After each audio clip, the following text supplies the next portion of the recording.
Welcome, ladies and gentlemen, to the live broadcast of the State of Origin, The Decider. Look who I have here with me, the Queensland representative, Got a balance. Pierce McLeod. Got a Welcome, balance, brother. Yeah, thanks. Welcome, Axman. It's great to be back. Mate, I'm here to balance the scales. It's one apiece. Thanks for driving all the way from the South Coast. No problem. Did you have any trouble getting here? No, not at all. Well, do you have any trouble tipping Queensland to win the Decider in New South Wales? Oh, look, I didn't have any problems in the second game. I probably cracked myself a couple of times with a few minutes to go. But it was a game of two halves. And look, really, at the end of the day, they seem to always write some storybook, Queensland. They had, one good half of footy in four games, in four halves, and here we are, and we're still a decider. That first half in that second game, I think New South Wales suffered the indignity of trying to bring back the biff somehow and not play footy. So it'll be interesting how they come out tonight. Excuse me, Tino didn't forget the biff as well. Him and Martin went at it beautifully. They're good at it, Axman. They're good. They're good at it. But don't you hate the fact that it's push and push now? Don't you want to just see one good all-in brawl? Oh, I'm sure Reg Reagan. Is that one now? Well, we could face up like Mark Geyer and Wally Lewis. I mean, eh? They were always, it was exciting, you know. Anyway, we're only about half an hour away from kickoff. We know who you're tipping. You're wearing it on your sleeve virtually. Yes, I'm going Queensland by 8 points. Some people are saying the game's going to be closer than that. I think 8 points in the modern game is a close result. 2 points, one try. I mean, look, 8 points is close enough. I think there's lots of points to be scored tonight on try track. Well, okay. Well, it's just that you just stole the words right out of my mouth like meatloaf. No, you virtually did, because I was going to ask you, is there going to be many tries? Well, I'm thinking, will it be like the third match of last year where there was no points scored because you think it's a little bit more open than last year? Well, that'll come through both sides probably playing that bit of game of chess and who's prepared to take the greatest chance. I think Queensland will want to kickstart real quick. If they get a good start, you bet your bottom dollar they're going to be able to protect the start. Right? New South Wales, we know they can't protect the start. They've just got to play out the full 80 minutes. Who do you think the key playmakers are here, apart from the obvious? Your Munster, he's had the tragedy with his father, but it's not all about Munster's game. There are 26 other players there, and plus your bench trying to win the series. Yeah, very rarely does someone back up and win a second man of the match. I did think, and we both agreed, that Kurt Capewell was the best player on the park in that second game. Absolutely. We spoke about his acquisition to the Queensland side and what he would do with the forwards. On the back of that brings Thomas Dearden and Munster into play. Yeah. And Munster had a real strong running game, which is what Dearden also had. So the halves, they're really, really keeping those edges of the New South Wales ruck under great notice. Well, I think from that first game, what happened, no one was expecting Munster to stand back off the pace, come on the burst and just go, I'm over. 100%. And the Queenslanders waiting for it to move to kick the ball or throw it out the back. 100%. And the Queenslanders also had the injection of Papa. So Papali, again, is going to give some sort of domination in that forward pack. And we know what the Queensland backs can achieve on the back of being able to win that forward battle. Yeah. Look, I always have had some doubts on the consistency and the domination of Nathan Cleary. We all talk him up. We think he's a great player. Yes, on all levels, won 4 premierships. He could walk away with 4 State of Origin series under his belt. It wasn't a try last time. I think it was. Yeah, I think it was a try. Yeah. I think it was a try. But we all get a rough deal by the bunker funds. Can we please have a crystal ball for no bunker funds deciding the State of Origin? Can we at least make a prayer on that? Yeah, look, let's hope there's no controversy. Look, Calvin Klein, the referee. I'll call him Calvin Klein because he just doesn't seem to age. Klein, that suits him with that shiny hair. It seems to age, you know? Like my underpants, Calvin Klein. Oh, never aged. Now, let's keep it above board here, ladies and gentlemen, up in Sydney. Yeah. Just because you're from the South Coast, it doesn't mean you can bring your founders up here, okay? My man of the match we had a little chat in the coffee before. Yep. My candidates for man of the match, I'm picking Thomas Dearden. Everyone's looking at maybe Munster because of his father and commiserations for no matter who it is to lose their father. There's no time to lose a parent. And I don't see it as courage. I think it's a matter of him coming and doing what he knows that his father would like, is seeing him out on the football field. He got to see him captain. So there's going to be a lot of emotional energy, but they are professional footballers. And no matter what it is, whether it's in the boardroom, whether it's family, once they take to that field for that 80 minutes, they're pure footballers. And that's... Can I interject? I had to do a gig one night after my wife had passed away. Beautiful Lizzie. That was tough, but it was all about the performance.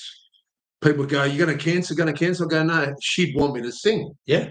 And it was for my niece's engagement party. So to me, I just blocked it out, and I think that's what Cam will be doing. And it gave the performance greater purpose, and I think that's what will happen with Munster tonight. I think he will know as a professional not to overplay his hand with too much emotion. Yeah. I think that's what he'll do. He'll actually pull himself back a little bit. Sure. But my outsider for man of the match, from a Queensland perspective, I'm expecting a huge game out of the box from Harry Grant tonight. I am too. You have to be wary, though, because there's so many wearing freaking headgear, and it's all the same. That killed me last time. I go, how many's wearing headgear? Palmer, Harry Grant, Tom. And if they're in a different position, you go, oh. But it was really hard to call last time, and I must bring up something quickly. Yeah. I'm not the only one that called that mistake last week. I think the last game, North Queensland, the professional Andrew Moore, great caller, with Luke Lewis, right? Yeah. Luke Lewis and the other goon that was next to him didn't pull him up. They got all the computers all around them, and he caught Zach Labour going through that gap. And the only one that could accelerate through that gap, as you know, was Jackson Purdue. He's got the speed. So he should have double-checked, and his mates should have joined in and said, listen, that was the wrong guy. But my situation last time, they were identical in photo and on the TV, and in torrential rain when Hudson Young, I thought Hudson Young went over, but thank God our fans here accepted my apology, because it's difficult calling from a free-to-air when the camera shows you what you have to see, not what you want to see. And unless you're at the game, and I guess you'd be freezing your backside off tonight. It's 13 degrees while we're driving here, so getting out of that stadium, it's going to be pretty cool. Yeah. But yeah, it's right. Calling from a small TV screen or from the box, and a lot of people these days think that there's, they're at the game and they're standing there watching it, but really they're calling from a virtual box that's absolutely got TVs and they're calling, and there's some background sound for crowds and so forth. But look, what they do is magnificent. I always follow Channel 9, Wide World of Sports and all that sort of stuff. But look, it's difficult in wet weather. But you know what I do also, Scotty? I love listening to the radio because I paint the picture in my head where they are they're in the 20, they're in the red zone, they're in the 30, and they're very descriptive, the voice from ABC. People listen to you in different broadcasts, but what I love doing is then knowing that picture in my head, then the virtual picture that I painted, and then go and watch the extended highlights a day later. I love seeing that. Well, I was listening the other day, and for me, not a lot of our listeners are going to be as old as you and me, but one person 70 plus. Well, not yet. No, not the big not 7. Yet. Life starts at 70. But I remember the description to give you. It's long, it's high, it's straight between the posts. Mr. Frank Hyde. Frank Hyde, yeah. On the radio, I used to listen to him. He was the most descriptive commentator when he first came out. That was letting you know that if a goal was a goal and a conversion was a conversion, it was long, it was high, it was straight over the black dot. Straight between the posts. Was it? I think it was 2SM he called for. Yeah, 2SM, maybe 2SM. I think it was 2SM. Now, I used to listen to an ex-referee here extraordinaire, ex-referee Cole Pearce. Now, he had a really good tone. Yeah. Remember Cole Pearce? Yeah, Cole Pearce. And it was exciting, and then they started to put the sound effects into it. We've got no sound effects today, so you just have to go on the excitement of our call. Well, Cole Pearce was also synonymous for being in one of those major betting scandals. As a I didn't know. yeah, I've read a News. yes. He was accused of rigging and betting. So betting scandals just haven't been since Sportsbet and Ladbrokes have been around. It's there's Fine Cotton, another one. the Waterhouse affair. But look, tonight I think I can guarantee you they probably will have. Will they have 60 seconds of silence for Munster's father? You'd like to think so, and I think there'll be black armbands like the jockeys wear, and some of the teams. Oh, they'll definitely do that. But is that as a New South Welshman, is that the only guarantee we can give to keep New South Wales supporters silent tonight? Is in the 60 seconds? Oh well, look, Munster's father. It is a decider, but I think that it's all respect from both sides, and even you and me, no matter who wins or loses. Me being a New South Wales fan and tipping Queensland. Strangely enough, I just thought the bench for Queensland is very, very strong. Super bench. Yeah, mate. When you've got Carrigan, coming on fresh, and I think he may relieve Papali. Actually, Papali starts the game. Kurt Mann. Let's not forget how important his role was last game. Outstanding from dummy half and just off the ruck. Oh look, there's some awesome players. We were just thinking Lindsay Collins, what's his 15th State of Origin performance? I mean, you don't see. You don't realise how quick they. Him and Spencer Lamy was brutal last time. But you're 100% right there. I think Queensland can outmatch the bench for New South Wales. I mean, you've got Hudson Young, who's been real good for New South Wales. I really can't pick a winner. New South Wales on paper probably got a greater blend, probably got more blend and composure about their team at the moment. We've got a big shout out from Josiah Kamali. Can you say that name? Yeah, we're doing all right, mate. We're looking forward to this game. Yeah, we are. As you were saying. Oh, a big shout out to your sister too. Yeah, Samantha McLeod. Samantha McLeod, my little sister, 11 years my younger. But she had 4 big brothers and she could fight better than any of us. So, but she's a Mad Dragon supporter. So, but she's also a Queensland supporter like me. So, I'm the only one in the room. It's terrible living in New South Wales and being a Queensland supporter. I was born in St George Hospital. My sister was born in St George Hospital in 1977. And here we are, and we're supporting Queensland. So I don't know how it works out. But Josh has asked us another question. You can actually watch it and listen to the call. Watch it on the free-to-air. They're just warming up in the back there now, Scotty. They're doing their warm-ups in the room. They're showing a little bit of Arthur Beats and archaic footage there. And how exciting is it? Like, I'm no more or no less excited than what I was in 1980 when I watched the first State of Every year, mate, it makes every year complete for rugby league fans. It's the jewel in the crown for the NRL, isn't it? It is. And the best footballers in the game. There seem to be some rules. What are they going to let go tonight? The reason I see in the modern game some high-scoring games, we all talk about momentum. And momentum at the moment is on the back of defending in your red zone and this 6-again business. Yeah, pile it on, pile fatigue on, and then it only takes. And it used to be 3 or 4 sets of 6, and it's tit for tat. Now we're seeing teams in the modern game with 10 and 15 minutes to go, 3 and 4 tries behind, and still getting a win and crawling back. Because once that moment, it is so hard to change momentum. Yeah. Well, it can pick you 20 points up in the second half if the momentum swings to you. And we've seen so many teams giving up good leads and losing in the NRL proper round. So I think with those sort of momentums and the 6-agains, we're really going to see. It wouldn't surprise me if it was another 40 points scored tonight. To be honest, that's really surprising because I still think it's going to be similar to last very tight first half. Do you think it's going to be open from? If you're saying there's 40 points. You're going to say there's tries early. Yeah, I'm saying there's a minimum of 7 to 8 tries on offer with both sides tonight. Lucky we've got our lemons. If it's going to be that exciting, the lemons keep the voice happening. Well, look, I just want to quickly run through this Queensland side. Run sheet, and obviously the hammer. And then we'll talk about the New South Wales side for all our fans. The hammer, Xavier Coates on one wing. And we got Robert Toya. He's been fantastic. And, of course, one of my favourite Broncos is Shibasaki.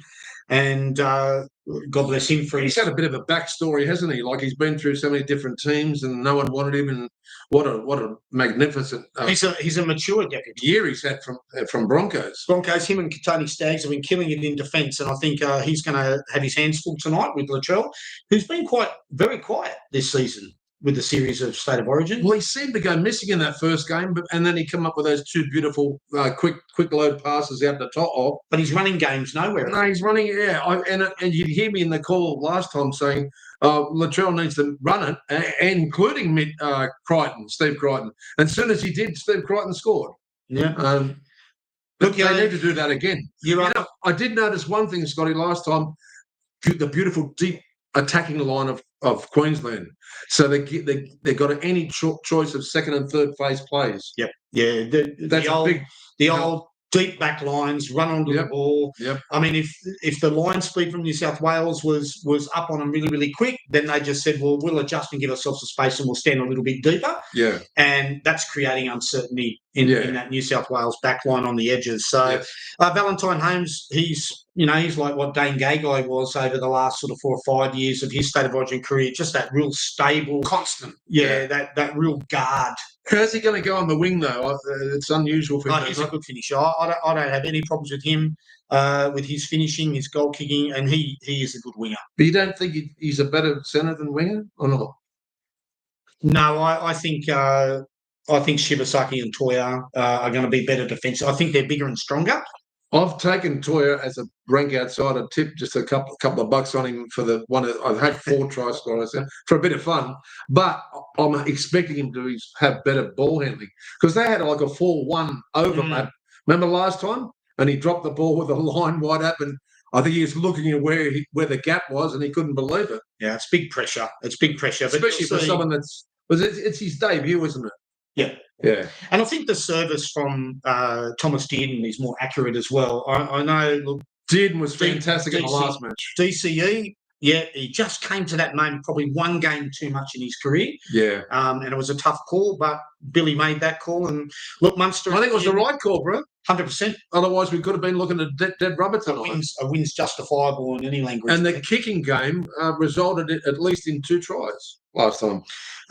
Look, forward pack's got more aggression now. Josh Papali's come in. He's going to be emotional. Big Tino's going to be supportive. They're just going to use him as a battering ram, aren't they? Absolutely. They're on the burst, close to the line. Absolutely. Harry Grant, well, I've tipped him to be man of the match tonight, and I think on the back of Ruben Cotter, Kurt Capewell and Trent Lioro, it's just a really, really good side for Queensland. And, of course, we've spoken about their bench, which is, I think, a better bench than what New South Wales can offer. Queensland. Can I suggest something to you with New South Wales? Mm-hmm. The one reason why I'm tipping Queensland tonight, I thought back at last year and how much attacking player. What was the guy who hurt himself, who didn't get in for Parramatta, the main player? Moses. I thought that is the big difference. Yeah, you got Luai and Cleary combination, but I think for pure speed, Moses was that game changer, and he scored the winning try in the series last year. Yeah, that's what made me think, well, I don't know about this game. Look, Nathan Cleary happens to get everyone when they're fatigued, so it depends on what his running game is. It's late in the piece, so he seems to be able to be really opportunistic when they really need it. I think Moses' running game keeps you on edge for the whole game. I think that's what I was thinking. I think he's really nitty and gritty, and where Luai's sort of looking around to see what play they're going to make. No, absolutely. Going into the New South Wales side, who do you think is the key makers here, for the playmakers for New South Wales, mate? Look, I think Dylan Edwards is the way he structures the defence behind the backs. Yeah, he's probably the key person that can nullify Queensland's attacking brilliance. Yep. I got big raps on Dylan Edwards. I don't know if he's the best, most dynamic fullback in the game, but I certainly think that he's one of the best organised defensive fullbacks in the game, along with Teddy Tedesco, who I wrote off early this season. And you apologised to Mrs. Tedesco. I did apologise to Mrs. Tedesco, who gave me a bit of a rap because I said his son was past it. But look, the Australian coaches thought that. Yeah. And the State of Origin coaches have thought that. But it's easier to come back, and all the heat was off Tedesco because he's got all those junior players, had all their injuries. There was no pressure on the Roosters, and they've snuck into the top 8. Yeah. Surprise loss against the West Tigers. Congratulations, West Tigers. No surprise for me. Great work, Benji Marshall. I mean, I did pick the Roosters because everybody else picked them, but look, it was great to see the Tigers get up. But look, are the Roosters at full strength a serious final top 4 position into the semis? No, I think in the top 8 at the moment, the Sharks and the Roosters are the fair weather friends. They're the longest odds to in the top 8 at this point in time to have any impact in semi-final series. Who are you scared of? Penrith and Brisbane outside the top 4. Yeah. And but what about inside the top 4? I'd have to say Canberra. No, I'm saying Melbourne. I just think Melbourne and Brisbane have got the roster and the extra gears to move on. How fast, though, is not just KO Weeks, that was an amazing game, but how fast is their entire pack and strength-wise? Yeah, but can they play any better? Well, Ricky said they haven't hit full capacity yet. Maybe not. Maybe I know where you're coming from as far as potential is concerned, but what about tonight? Who are the key playmakers that could change this game for New South Wales? And you've already stated you want some from Queensland. Who is the player? What about someone coming off the bench like a Utaka Mano or say a Hudson Young? He was out of position last time, Hudson Young. You know the impact Hudson Young's going to have.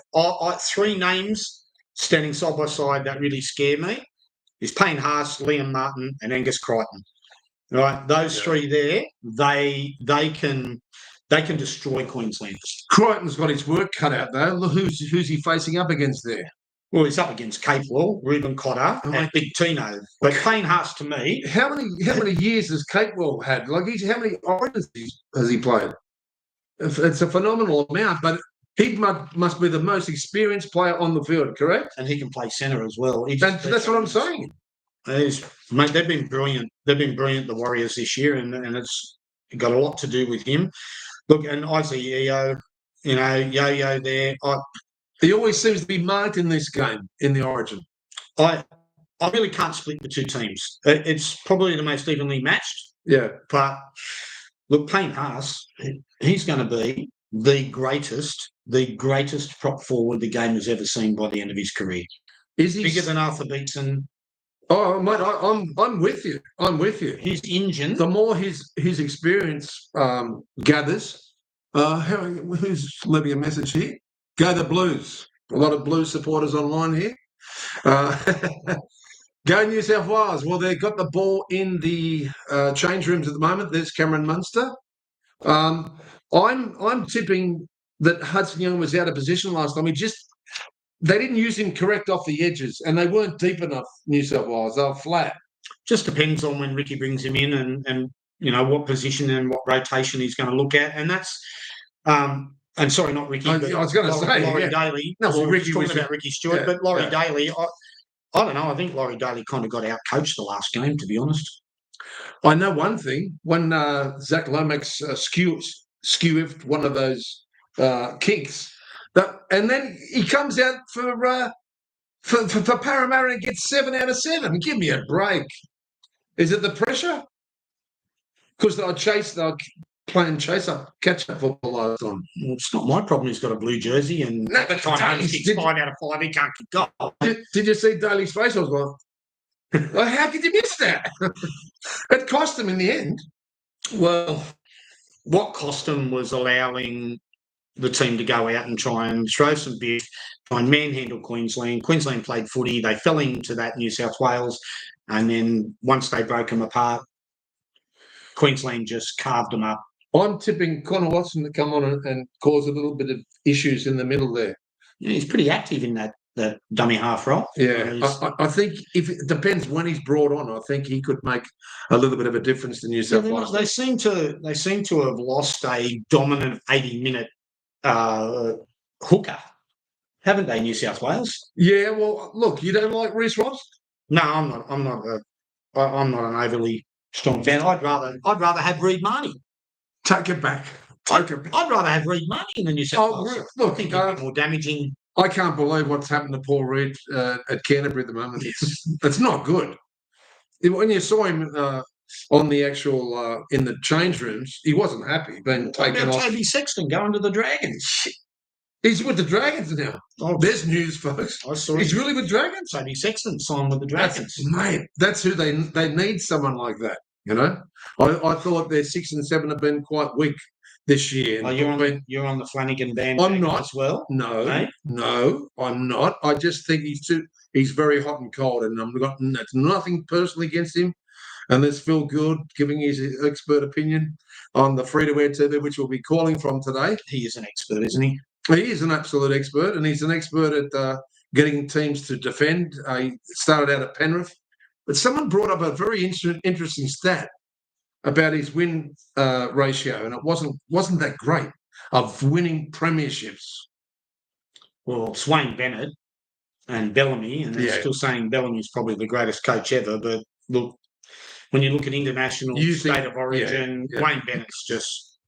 How good is Wolfie? What he's done to the Dolphins this year?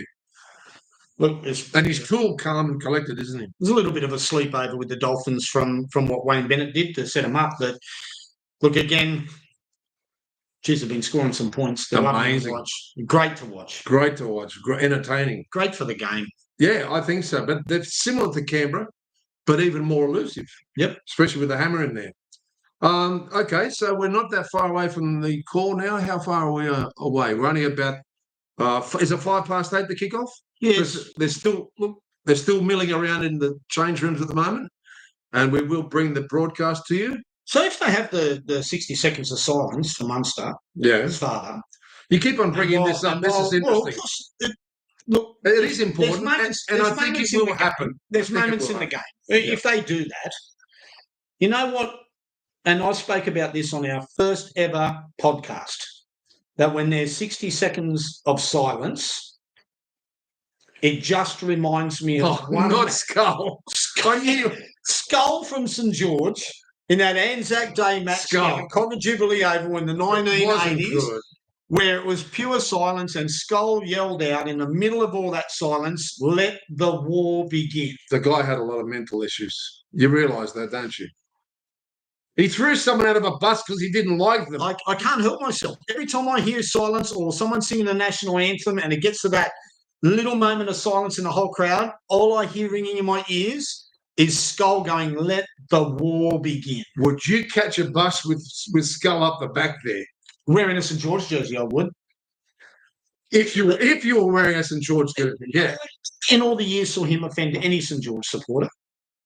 No, of course, but it was always the opposition. And he wore that St George jersey where the red V had got like faded and it was like pink. He was and he was muscly. He was one of the... He was ripped and it looked like it had just been painted on this jersey. Short sleeve. I know. He would pink V. You can see why he could pick up someone and throw them out of the bus. Yeah. But anyway, let's get on to the serious fact here. So you're tipping Queensland 1-12, or what's your margin here? 1-12. I'm tipping them by 8 points. I think they'll be a try ahead. If there's an upset, give me a score for New South Wales against your tip. If New South Wales were to win, if they were to win, I think they're going to run away with it. Wow. You've heard it here first on 13 plus. EPOL, folks. Wow. New South Wales 13 plus, and they probably should. And I think if Queensland win, it'll be by 8 points. All right. And we know who your man of the match is, Thomas Dearden, although it wouldn't surprise me. My outsider is Harry Grant, and my anytime try scorers is Brian Toho from New South Wales. And for Queensland, it's Xavier Coates. All right. I'm tipping... you tipped Harry Grant as a big game as well, didn't you? Mm-hmm. I am going to tip Kurt Capewell as my man of the match in general. Well, we've got him as an anytime try scorer as well. Well, he should have been the man of the match in the second game. But he wasn't. And I'm tipping a very, very big game from Liam Martin there. That guy's an animal as far as working is concerned. Yeah, he just doesn't stop. Like sometimes you see him, he's gassed. He is he's kick chase. Yeah. He's kick chase. Yeah. He's just absolutely obsessed, He's dangerous. reckless. And I love the way he smiles when someone's having a go at him. He's going, give us your best. Just give us your best. Some of the messages here. Well, all right, we've still got a few Blues fans on here. Okay. Yeah, they're still going for New South Wales. There's no Queensland fans here. You better ask your Queensland fans to come on and make a comment. No. Look, we comment after the game. New South Wales supporters, you win the first game and then they're all of a sudden they're talking like they've won the series. They can never could have been a dead rubber had it not been for Ashley Klein with your underpants. Okay, yeah, go on. Yeah, well, that's just part of the game, isn't it? Yeah. What we're hoping for is the bunker funds not to get involved. I don't want any controversy. No, but we don't want it deciding the game because that's going to destroy it for Queensland or New South Wales if we win. It's going to destroy it for both parties if we go, the controversy, it's rigged, the game's rigged, blah, blah, blah. We want that guy to put his whistle away to a degree. Mm-hmm. If it's proven that it's a penalty, fair enough. But put it away, Ashley, and let the game flow, yeah? Yep, 100%. Let the fatigue naturally wear into the game. I watched the Australian team play the Fijians in the rugby on the weekend. Yeah, I think Fiji was leading for quite and Australia won at the hoop. I did notice there were a couple of tries that were disallowed. They went to their video bunker. And I've got to say, one of the Aussie tries that was disallowed, he threw a 4 or 5 metre forward pass, and they awarded the try, came back, and the bunker said, yep, that's come out of his hands. It was like the most blatant, because you know what but like, they don't, the zombie touch judges that do nothing and can't see anything that they're in line. They've missed a lot. Right, and they've missed a lot. And it's like the ball's travelled 5, 6, 7 metres forward, right? Yep. And they go, it doesn't matter how forward it is. The bunker can't call. The bunker can call everything, but they can't call forward passes. So that's interesting. So you're saying that really should be implemented into the NRL as well. But why? Because you said it, they allowed it because they won't allow it in NRL. They won't on a forward pass. You know what they probably do though? They probably go, can we get him from something else? Yeah, well, that's not good enough. I know, but that's what I'm saying. How many forward passes are allowed? Final play and a score that you've looked at and gone, that is so blatantly forwarded, they're laughing. Oh, absolutely. Absolutely. And there's nothing we can do about it unless the referee sees it or the touch judge sees it. The bunker can't rule on it. But there was one with Adam G recently, and everyone goes, Adam G. But he was right next to the guy, and he called the forward pass. It floated, but the guy was behind the line. Yeah, it was momentum. You do get those. Pass backwards, momentum forward. Yeah. This Australian test match against Fiji, straight out the hands. Queenslanders are running out now, led by Cameron Munster. Oh, there's big Josh Papali'i in number 8. And we're not far away, folks. The fireworks are going off. Can you smell them, Scotty? Oh, I can feel the burnout of the New South Wales forwards as the Queensland forwards rip into them into this third game and take a first 20 minutes lead in this game. I'm looking at a fast start for Queensland. There's Lomax sitting there. He's huffing and puffing, already looking up to the stars, asking for assistance from the Lord above. And there's some mad people wearing blue wigs. A lot of people wearing blue wigs. Yeah, well, I don't like. Do you like wearing blue wigs? No. Any sort of wig, it just makes you itchy. There's Yayo. He's about to lead the New South Wales side out. Look, I've got a lot of respect for him. He's not a dirty player, is he? Not at all. He's a good leader. Not at all. Very quiet, very well spoken, very relaxed. Very well spoken. They're about to come out. Hang on a minute. Can I feel the vibrations from Homebush in my backside now? As I said, yeah. And there's the roar from the New South Wales supporters. Latrell Mitchell, he needs to be involved in this game if New South Wales are to win, correct? Oh, for New South Wales to win, yes. Yeah, He's got to have some impact in the game. Got to have some impact. His work rate's very poor anyway. It'll just be something sublime and out of this world. But Nathan Cleary, yet again looking to the stars. Zach Lomax, who we're expecting to have a big game. Is that Spencer Leniu there? Spencer Leniu, yep. Is this where we sing the national anthem? Well, it's going to happen. Do you want us to sing it? Well, no, I'm not going to sing the national anthem until they exchange it with Waltzing Matilda. There's Papa Lee. I think we should end the broadcast there, ladies and gentlemen. Where did he come now for that? There's Tino F and Carrigan and your little mate, Reece Walsh. Yeah, Reece Walsh. Well, he'll only get an opportunity if there's extensive injuries tonight. He's got his mouth guard, sucking on his mouth guard there. But look at the crowd. What a picture. Will sell out. Look, what a picture that stadium is. Great picture. The jewel in the crown. The jewel in the crown, mate, the decider. And I think this is the minute silence for before she sings the national anthem. No, she's just going to... She might be doing a welcome to country. Yeah, she is. Welcome. Welcome to country. Yeah, welcome to their country, to our country, to everyone's country, yeah? Yep. And ladies and gentlemen, at halftime, we'll be just having a little break.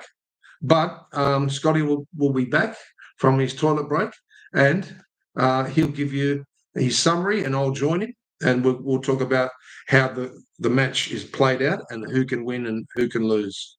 Or who can actually fucking win the series. There they are. There's Mitchell and Lomax and next to him, Big Payne Haas. These young kids these days with these haircuts that look like they're on lay-by, they seem to be shaving everything on the side. On the side? Yeah. Well, you want to talk about Newcastle. Right? They've all got the Sharpie hair. Sharpie's back in form in Newcastle. Fletcher Hunt, Fletcher Myers. I don't know. Does it make them fast? Well, I think it's just a gimmick. You know, it's like a trend. You know, yo-yos. Well, yours and my day, big sideburns. Now they're just shaving them all off right down the side. Mate, I've even got a little bit happening. Look at this. I've got the line started here. See? That's all right, mate. You're looking fine. No, but look at Carrigan there, mate. He's got his little ponytail. Yeah, he's showing his feminine side, mate. Tough as nails, Pat Carrigan. Absolutely, mate. I was so surprised to see how short Ruben Connor is, but he's like a little ball of muscle. Yeah, and look at Tino there beside Harry Grant, and they are wearing the black armbands or not? Not at this stage. I can't see any. That surprises me. Okay, and they're just... Some of them have got their eyes closed. There's Hudson Young, Buddy Crichton's look-alike. Payne Haas. Angus Crichton's look-alike. And Tino F's looking psyched. He just rubbed... there's the black armbands on the Queenslanders. They've got the black armbands happening. So. Yeah. And we're just about 2 or 3 minutes away from the broadcast.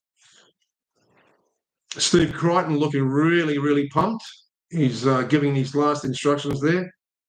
And that looks such a good season from Crichton. Crichton's matured.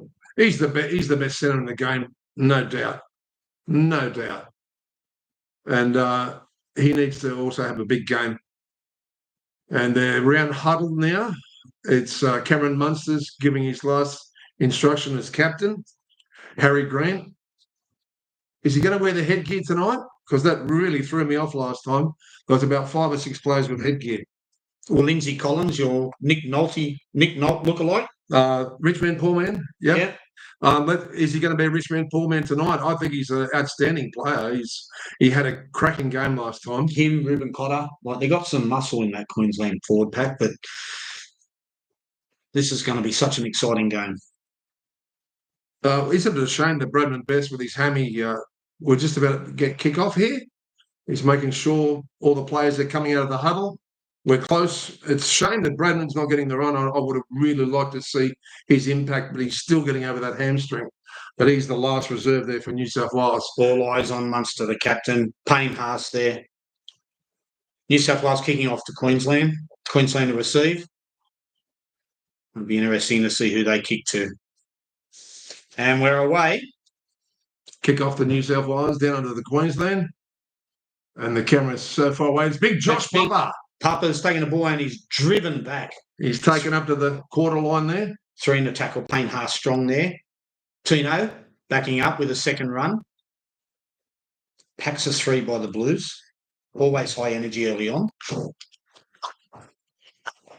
You can hear yourself better.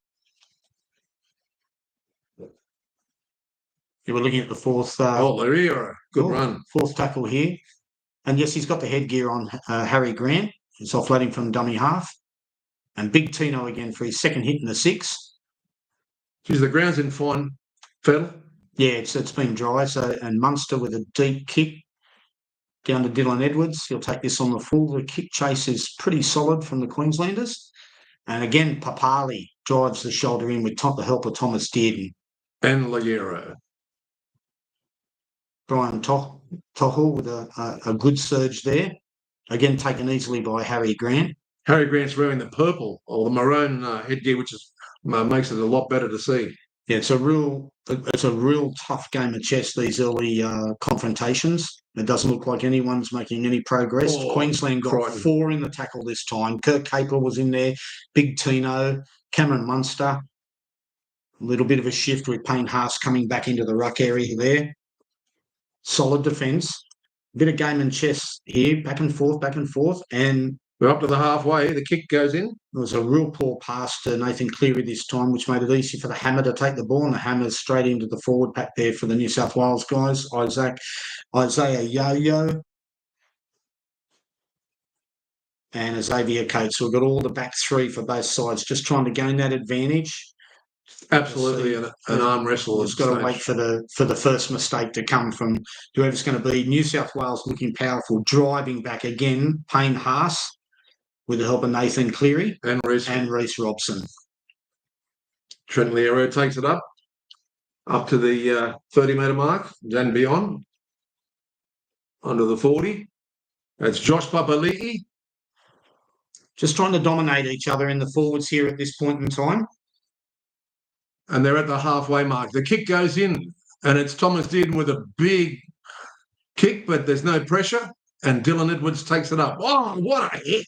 Tino, with the shoulder. That's a lovely how do you do. Welcome to Origin 3. There's Lomax coming off the wing, taken by big Josh. Geez, he's busy, Josh Papali'i. Well, they have, and they've kept it well in the forwards at the moment. Both sides not willing to throw cut out balls. Liam Martin down the sideline. What a tackle, though. He's still in. Great work. What a pass from Crichton. Now we're seeing the spin wide. Haas. Another offload to Luai. Luai gets it out now to Mitchell. Mitchell's put the kick in. Pressure. And a good chase from Mitchell. And he's only 5 metres out from the line there. It was Edwards and Mitchell, and Lomax led the chase. And they're 3 metres out of here. So stuck in their own red zone, Queensland. And it looks like Harry Grant going in the dummy half there, throwing it out. Big run here, big run. Who is that there? We can't see from the distance here. It looks like their winger, Xavier Coates. And then Papali'i, big hit. Papali'i being given probably the first 20 minutes to go all out. I was so impressed with Harry Grant's tackle on Liam Martin there. There's big trouble out on the fringe. The first time one of the sides wanted to shift it out wide, and already we had a line break. Capewell giving it to Munster. Big kick, but it's only a midfield roost. And it's going down here to To'o. Brian To'o wearing that big, heavily strapped knee. And taken there by Tino F and Trent Liero. Good run there from Zach Lomax, but Toya. Oh, he's got the ball out. Mitchell with a little bit of a goose step. Jumps over a few players there and gets up to the 40. And that's the second tackle. Good run here. Out of dummy half. Is that Lomax? No, it's numbers. That's Crichton. 12. Crichton. The Hudson Young look-alike. They've both got the same haircut, same moustache, same body build. Good run there from Yayo. They're up to the 40 here, inside of Queensland's half. Run from Crichton. Crichton looks for the offload, gives it to, it looks like Liam Martin. Who is that now in the middle? We can't see his number. I don't even know. Oh, that was Cleary. Luai with a kick, 10 metres out. Oh, no pressure. A 20-metre restart, and Valentine Holmes rushes the ball back. What the hell was that, Luai? They looked offside there, New South Wales. They broke a little bit early, but Queensland have got the ball, and they've got it on their 30-metre mark. A little bit of a goose step from Coates, taken out there by Crichton and it looked like Max King. Good tackle there from Liam Martin. He's doing a lot of horse work at this stage. Good deep line here. It's Munster, is it? I think that's Ruben Cotter there. Ruben Cotter, yep. Oh, he's got the hair flailing today. Harry Grant. Harry Grant under with a little dart out of acting half. He's keeping him very honest. Quite active at the moment, Harry Grant. Now we're throwing it out to the back. Munster. Onto Capewell.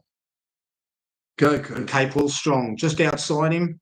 And we've got a penalty here. A little bit too high there on Capewell. Menacing Capewell. Always on the fringe of the ruts. Look at Crichton's face. Combining into the centres. It's almost like it's like an extra fullback. And again, that's Steve. Who's whacked him around? It's Crichton. It's Luai. No, it's Steve Crichton, Eddie. It is Crichton, sorry, yep. Because they look very similar. They got me last time. They got the same headgear on. So thank goodness. Well, this will be the first opportunity for Queensland to put some real intense pressure inside the red zone on the Blues. This is pressure. The first pressure of the game, really, apart from the break down the sideline. Well, there's some very poor signs early on the edges of the ruck there from the Queenslanders. They seem to have been able to hold on, but a couple of line breaks there, and really the plan for New South Wales looks the offloads. Yeah, 3 or 4 offloads have been quite damaging. So, and we're looking at a commercial here at the moment. So that's all right. So who's doing the work here? Steve Crichton. He had a good break down the sideline there, but what about Queensland? Harry Grant, great try-saving tackle. Harry Grant darting out of acting half there, looks really involved at the moment. And looks like we're going to take a shot at goal. Is it Valentine Holmes coming up? It is too. Valentine Holmes, my sister will be very, very happy. Most points in State of Origin, Jonathan Thurston at 220 and Valentine Holmes sitting at 146. Third highest point scorer in Origin history. New South Wales needed him last time. Kick their goals. So, yep. Are you tipping he'll get it or not? I think he'll get it. Yeah, I do. He doesn't miss many of these. Queensland to go at 2-0 lead. 2-0 lead and look, again, lack of discipline, isn't it? Yeah. Lack of discipline again from New South Wales. Going to put him behind the 8 ball early on. He steadies. Nice rock with the arms. This moving in. Is it high? Is it low? And will it go over the black dot? Good kick. And of course it has. Straight over the black dot. Queensland 2-0. Missed tackles here so far. Queensland 5. Well, New South Wales 1.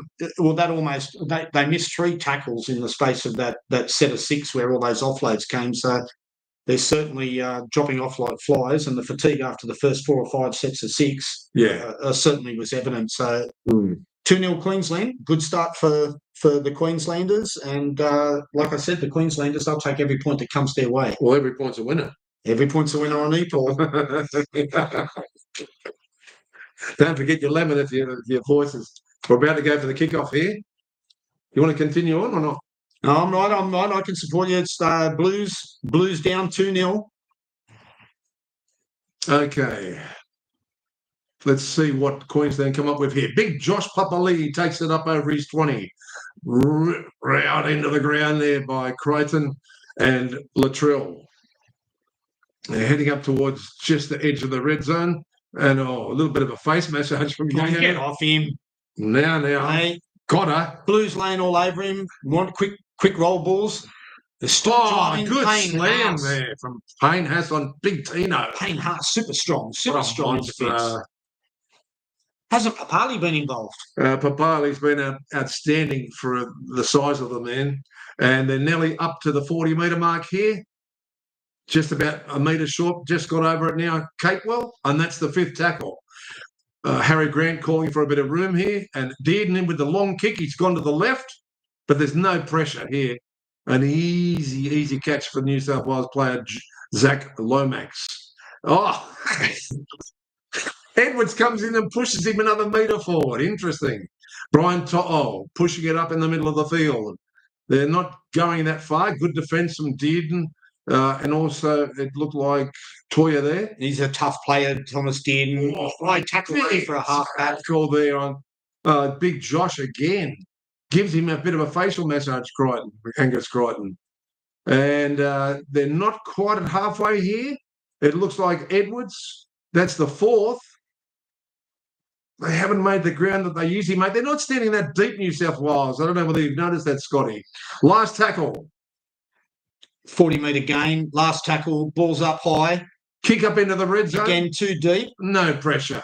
And the hammer takes it easily. Stopped in his tracks. By Liam Martin. He's a dog. He likes picking on the little blokes, doesn't he, Liam Martin? Great tackle there. All over the place. But Max King. Great tackle. And Husses over the top. Nice little run past their red zone. They're out of the danger between the 20 and the 30. Yeah, good footwork there by Harry Grant. Just got out of dummy half there. It's someone with red shoes. We couldn't see them from the TV. See how Dearden engages the line with speed? Mate, and that's the difference. DCE didn't do that in the first game. Harry Grant. They've made it up to halfway here on the fifth tackle. So yet again, we're back into that arm wrestle. It's going exactly as I planned, this low-scoring match. Good complete sets of 6 by the Queenslanders. They've been safe. The only couple of line-breaking scares. We are 29 minutes. Is that 29 minutes to go? No, yep. 11 minutes into the game, and it's just an arm wrestle. There's a lot up for grabs here. Dylan Edwards on to Luai. Oh, what? How do you do there? Valentine Holmes. On Crichton. On Crichton. He's Crichton on his backside. He's giving them lovely how do you do. Tino's in there. Queensland starting to muscle up here. They actually failing to make... Oh, Ashley Klein, please. Now, that's something that New South Wales needed, though. They desperately needed that. And this time it's... Oh, yeah, you can't do that, bro. Yeah, Valentine Holmes led with the shoulder. Well, that's... You can't do that. Well, you're not supposed to anyway. That's a shoulder charge, isn't it? The game's getting soft.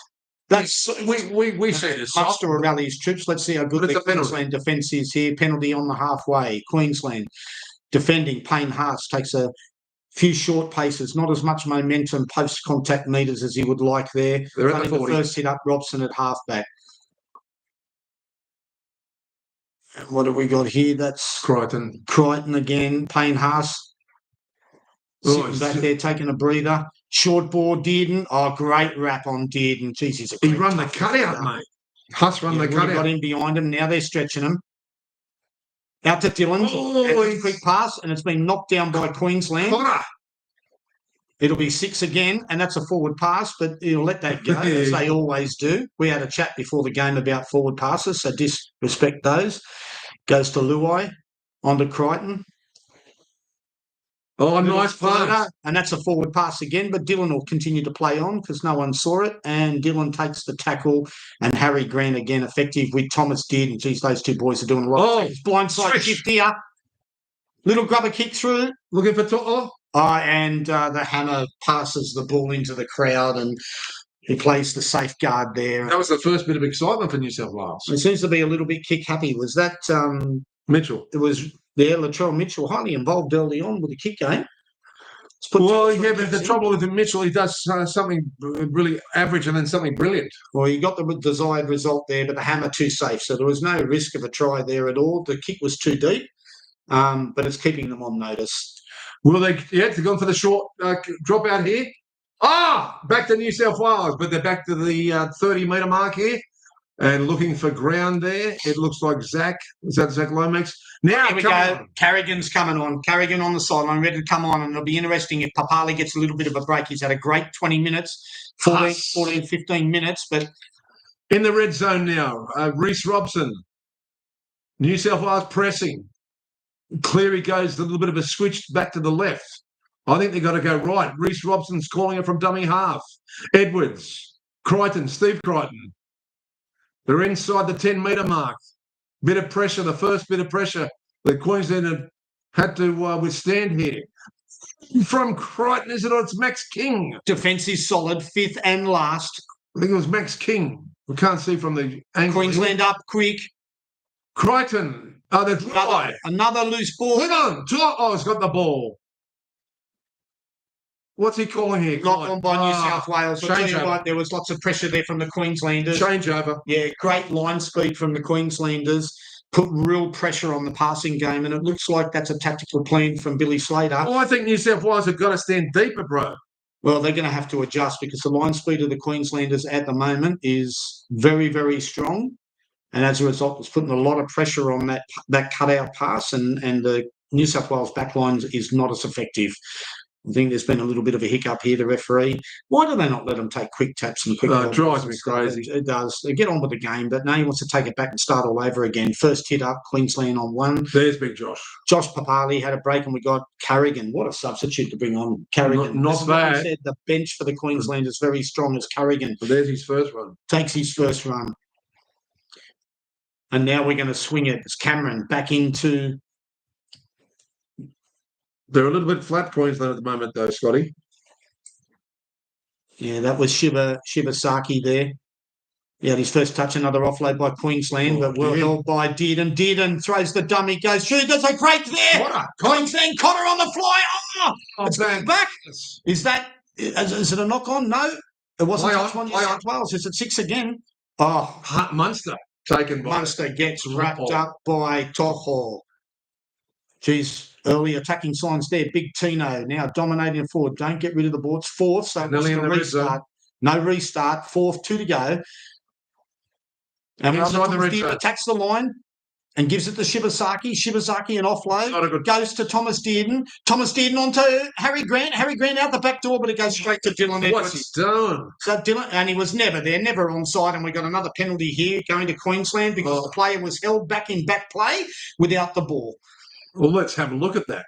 Let's have a look at that replay. So Thomas Dearden's off, thrown the dummy. Luai's been sucked in, but he then dragged in and created the Cotter break. Yeah, Look at Cotter turning Edwards inside out. The hammer just got a really bad pass there. It was an awful pass. And I can't see where the hold-up is here. No, nor can I. It's Ashley Klein, you know. Okay. Well, as a Queenslander, I'll take it. Thomas Dearden, it's Queensland looking a little bit on top. Here's the first real pressure. Well, thank you, Klein, with this one. I don't know where the holdback was.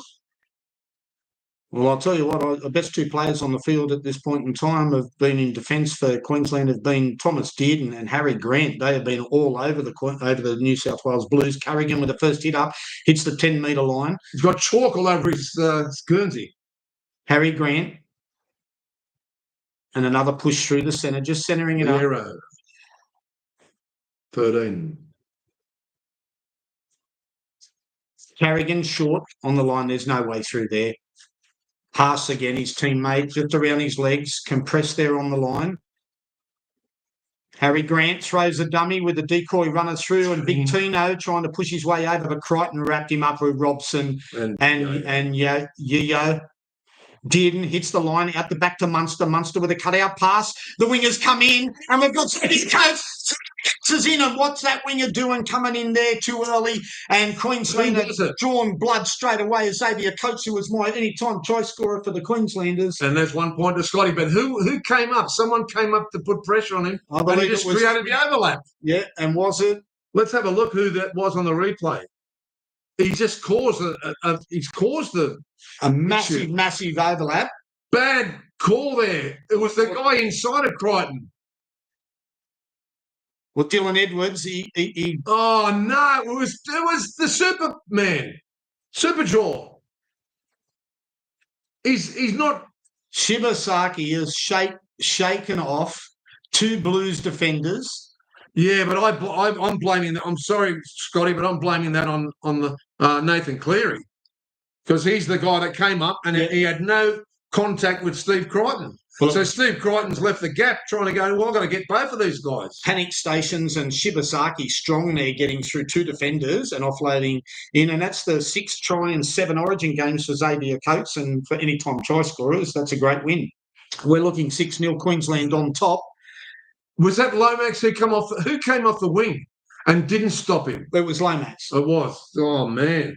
Come on, Zach. They're all celebrating there. Well, they didn't have the headgear, so it wasn't Dohel. No, well, I'm just saying it. You've got to stop him. He's hard to stop. What is he, 6'8"?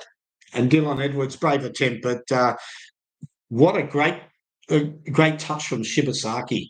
on a debut to take in those two centres like that, draw and get the ball to Xavier Coates to score in the corner. This is a hard kick. But come on, Valentine. You're going to back him in? I'm backing Valentine. New South Wales need to hope he misses it. Hits it. And swing it around. Oh, yes. He's got it. And we're 8-0. That's the hardest kick I've ever seen. Well done. Well done. Look, New South Wales really, really got to do some thinking now about that. I don't like that decision, though, that went against them, that they got the penalty that led to that try. I liked it. Yeah, but you're a Queenslander. I apologise. Okay, I'm going to give you these now because I think it's about time you started talking about New South Wales comeback, because they've got to come back with some sort of an answer. I told you if Queensland have a quick start, they'll be able to protect the lead. I think you've got a message. Okay. All right, the kickoff down to Queensland here in their 10-metre mark, and it's Carrigan brings it up into the 13-metre mark. Tackled by Yayo and Payne Haas. Now, I did say... Big run there, Tino F. Thomas did, and how greatly involved Thomas did, and Harry Grant. Harry Grant. Nick Nolt, Ruben Cotter. Now, out of dummy half, Harry Grant. Trent Liero brought down between the 30 and 40-metre mark of Queensland. Queensland's half. Big run by Tino F. He's had a solid game so far. Oh, just driving through. Look at the power in his legs there. Good tackle there by Liam Martin and a big kick from Munster. Now, this is a high one, so the kick chase is going to be solid. Pressure on. Queensland have touched it. Good take there. And it's a penalty in touched in flight. So, look, the kick chase was a lot better. It seems that some of these kicks have been real deep. Shibazaki was a little bit ambitious there, high energy, but a good position to give. Stats, please. Good position to give there. Oh, we needed something to go our way. They're just showing the replay now of Shibazaki monstering Edwards. Geez, he can get up pretty high at Shibo. And the penalty tap from the kick. We're nearly up to halfway, New South Wales. And it's Liam Martin with a hit up. Oh, he's a bit stung after that. Big run here, driving run for New South Wales. They need to get down and get a repeat set of 6 at least. They're to the 40-metre mark of Queensland. And Yayo just pushing hard here. Out of dummy half. It's Reece Robson. Oh, they're really marking up on the super jaw of Nathan Cleary. Oh, he needs to pick it up with Nathan Cleary. Good run from Payne Haas. What you would expect, but Carrigan's laying all over him. Should have been 6 more. A little bit of pressure here. And a kick. Oh, great take there. Once again by the Coates. The winger, Coates. You're not going to beat Coates with the high ball. But very interesting. It's actually the scoreline is 8-0 Queensland, but we're talking at 56% possession over 44 New South Wales. Queensland getting more of the ball, but the completion rates, my goodness, New South Wales 87% and Queensland have completed at 100%. This is high quality footy, not many mistakes. And the fatigue will set in as Payne Haas makes a tackle on the 4th. Harry Grant runs at half. Marker's not square. Well, it's nice little play. Cotter's Zach Pat Carrigan loses his foot, goes to ground, looking for an offload there, but decides not. We'll set for the 5th and get that. The kick from Dearden. The kick from Dearden's nice and deep and taken on the full by Dylan Edwards. He'll pass it off to Toho. And Toho, bit of a he does, puts his head down and burrows through underneath. Good run. The centre there. Ball's offloaded onto Latrell Mitchell, doing a little bit of work. One-handed offload. Great offload there. But Lomax didn't expect it because Lomax was going to be the next one to settle up. So they've lost a little bit there. Pleading for it, Robson, for another set of 6. A little bit of tidy up. Queensland lying a little bit in the ruck, slowing that momentum down. We're at third tackle and little dummy scoot out of dummy half by Robson there. Come on, Robbo. Great little run from Robson. Luai tries the same, then shifts blindside. And again, there's nothing there. Dearden Strong wraps the ball up along with, again, Harry Grant making a great tackle. Harry Grant and Thomas Dearden together, little terriers. Kick from Luai. Luai across field, too deep. Kick is taken by Xavier Coates. Anyway. And still in the red zone, Queensland. They'll run the ball out, leading 8-0 with 17 minutes to go. Great run here. Luai's kick's got to get better. They're not putting any pressure on Queensland. Queensland are giving it a little bit more height. If they want the distance, they're kicking it downtown. If they want a little bit of height and pressure, they're giving time for their runs. Big Tino with the rest coming off.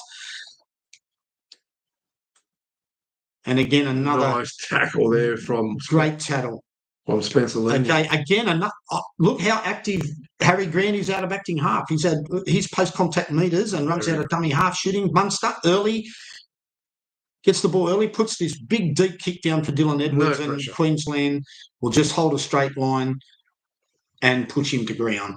Okay. So he's getting a little bit of tape put on him there, Liam Martin. A good run from To'o.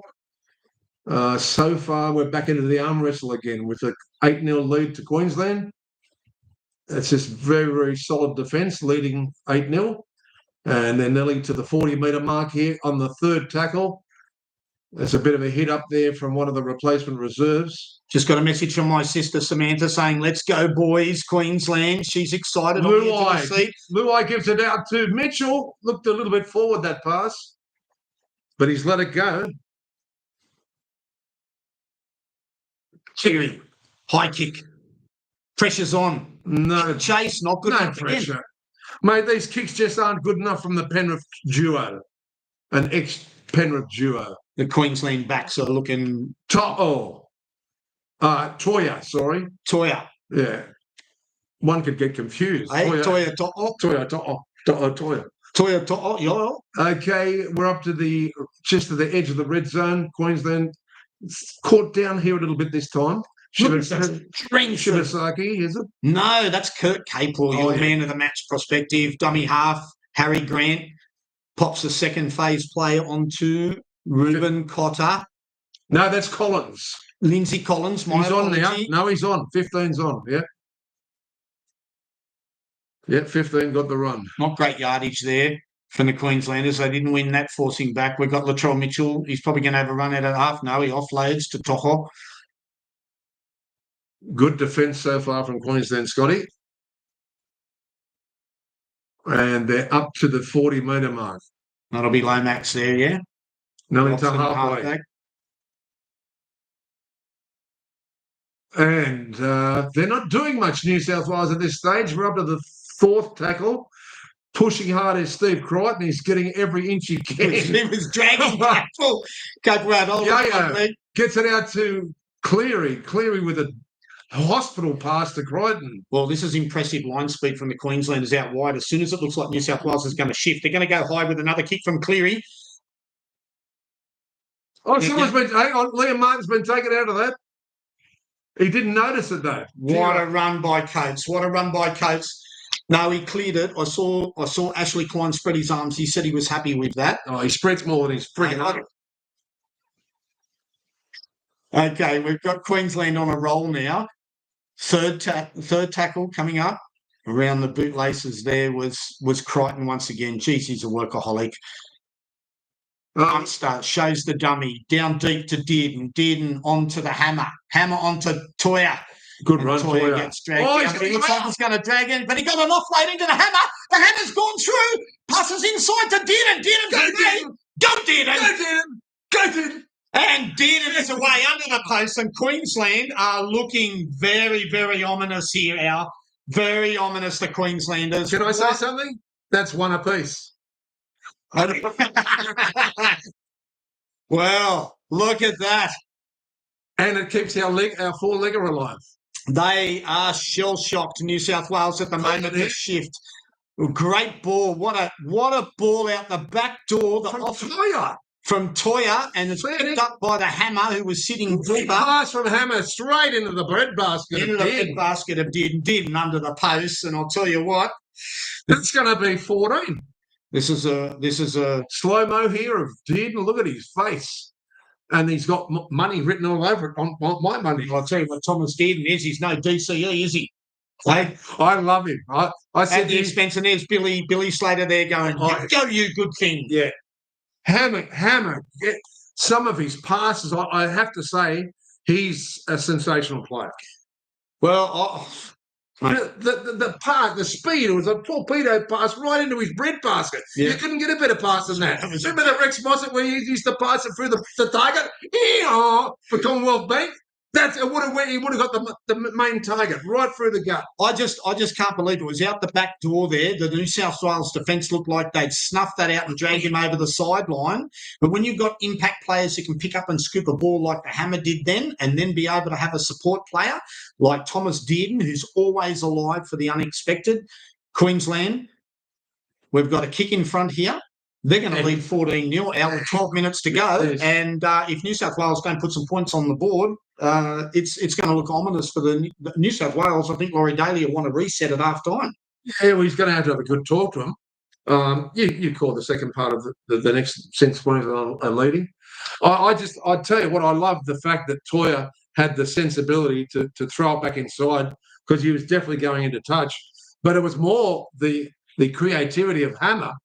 Just use his speed up the sideline and did, whether he was screaming, gimme, he just had that instinct to pass that rocket pass inside. Yeah. Fantastic try. Well, 14-0, it's an ominous sign. It looks like... It's not over. Oh, definitely not. Definitely not. I mean, 18, 20 points in a modern game. Carrigan takes the first hit up, but Queensland really, really have to assess...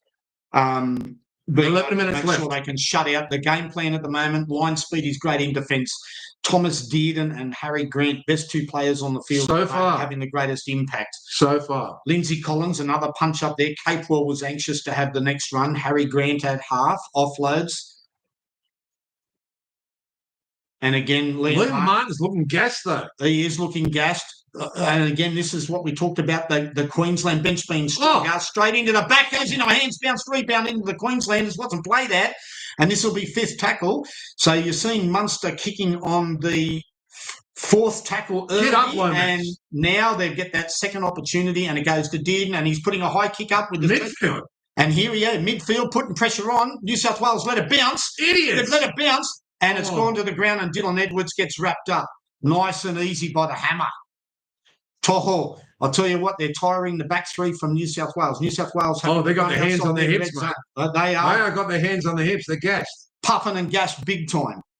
Big run up the middle. Is that Hudson Young on? Yep, Carrigan around, and there's Nathan Cleary trying to get his forwards to start taking some of the yards up. Big Payne Haas hasn't had a break yet, takes on 4 players and gets pulled down. And Spencer Leniu, probably later than he should have been to be brought back into this game. Nice offload from Dylan Edwards there onto Lomax, but easily wrapped up by Shibasaki and Munster.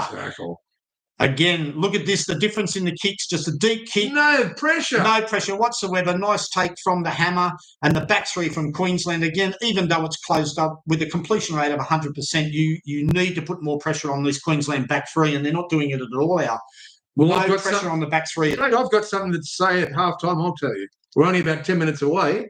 And Queensland now moving into just past their red zone. Oh, another little offload there. And Thomas Dearden, the dummy. Dearden through the dummy. Jeez, he's looking dangerous, Ali. Yeah, but Luai took him around the bootlaces, thank goodness. Toya taking it up in the 43-metre mark. And we're up to the 4th tackle now. Geez, they're making good ground, Queensland. I really am concerned at the moment for New South Wales defence, because they're back up to the halfway with a big kick from Munster here. He's taken it down.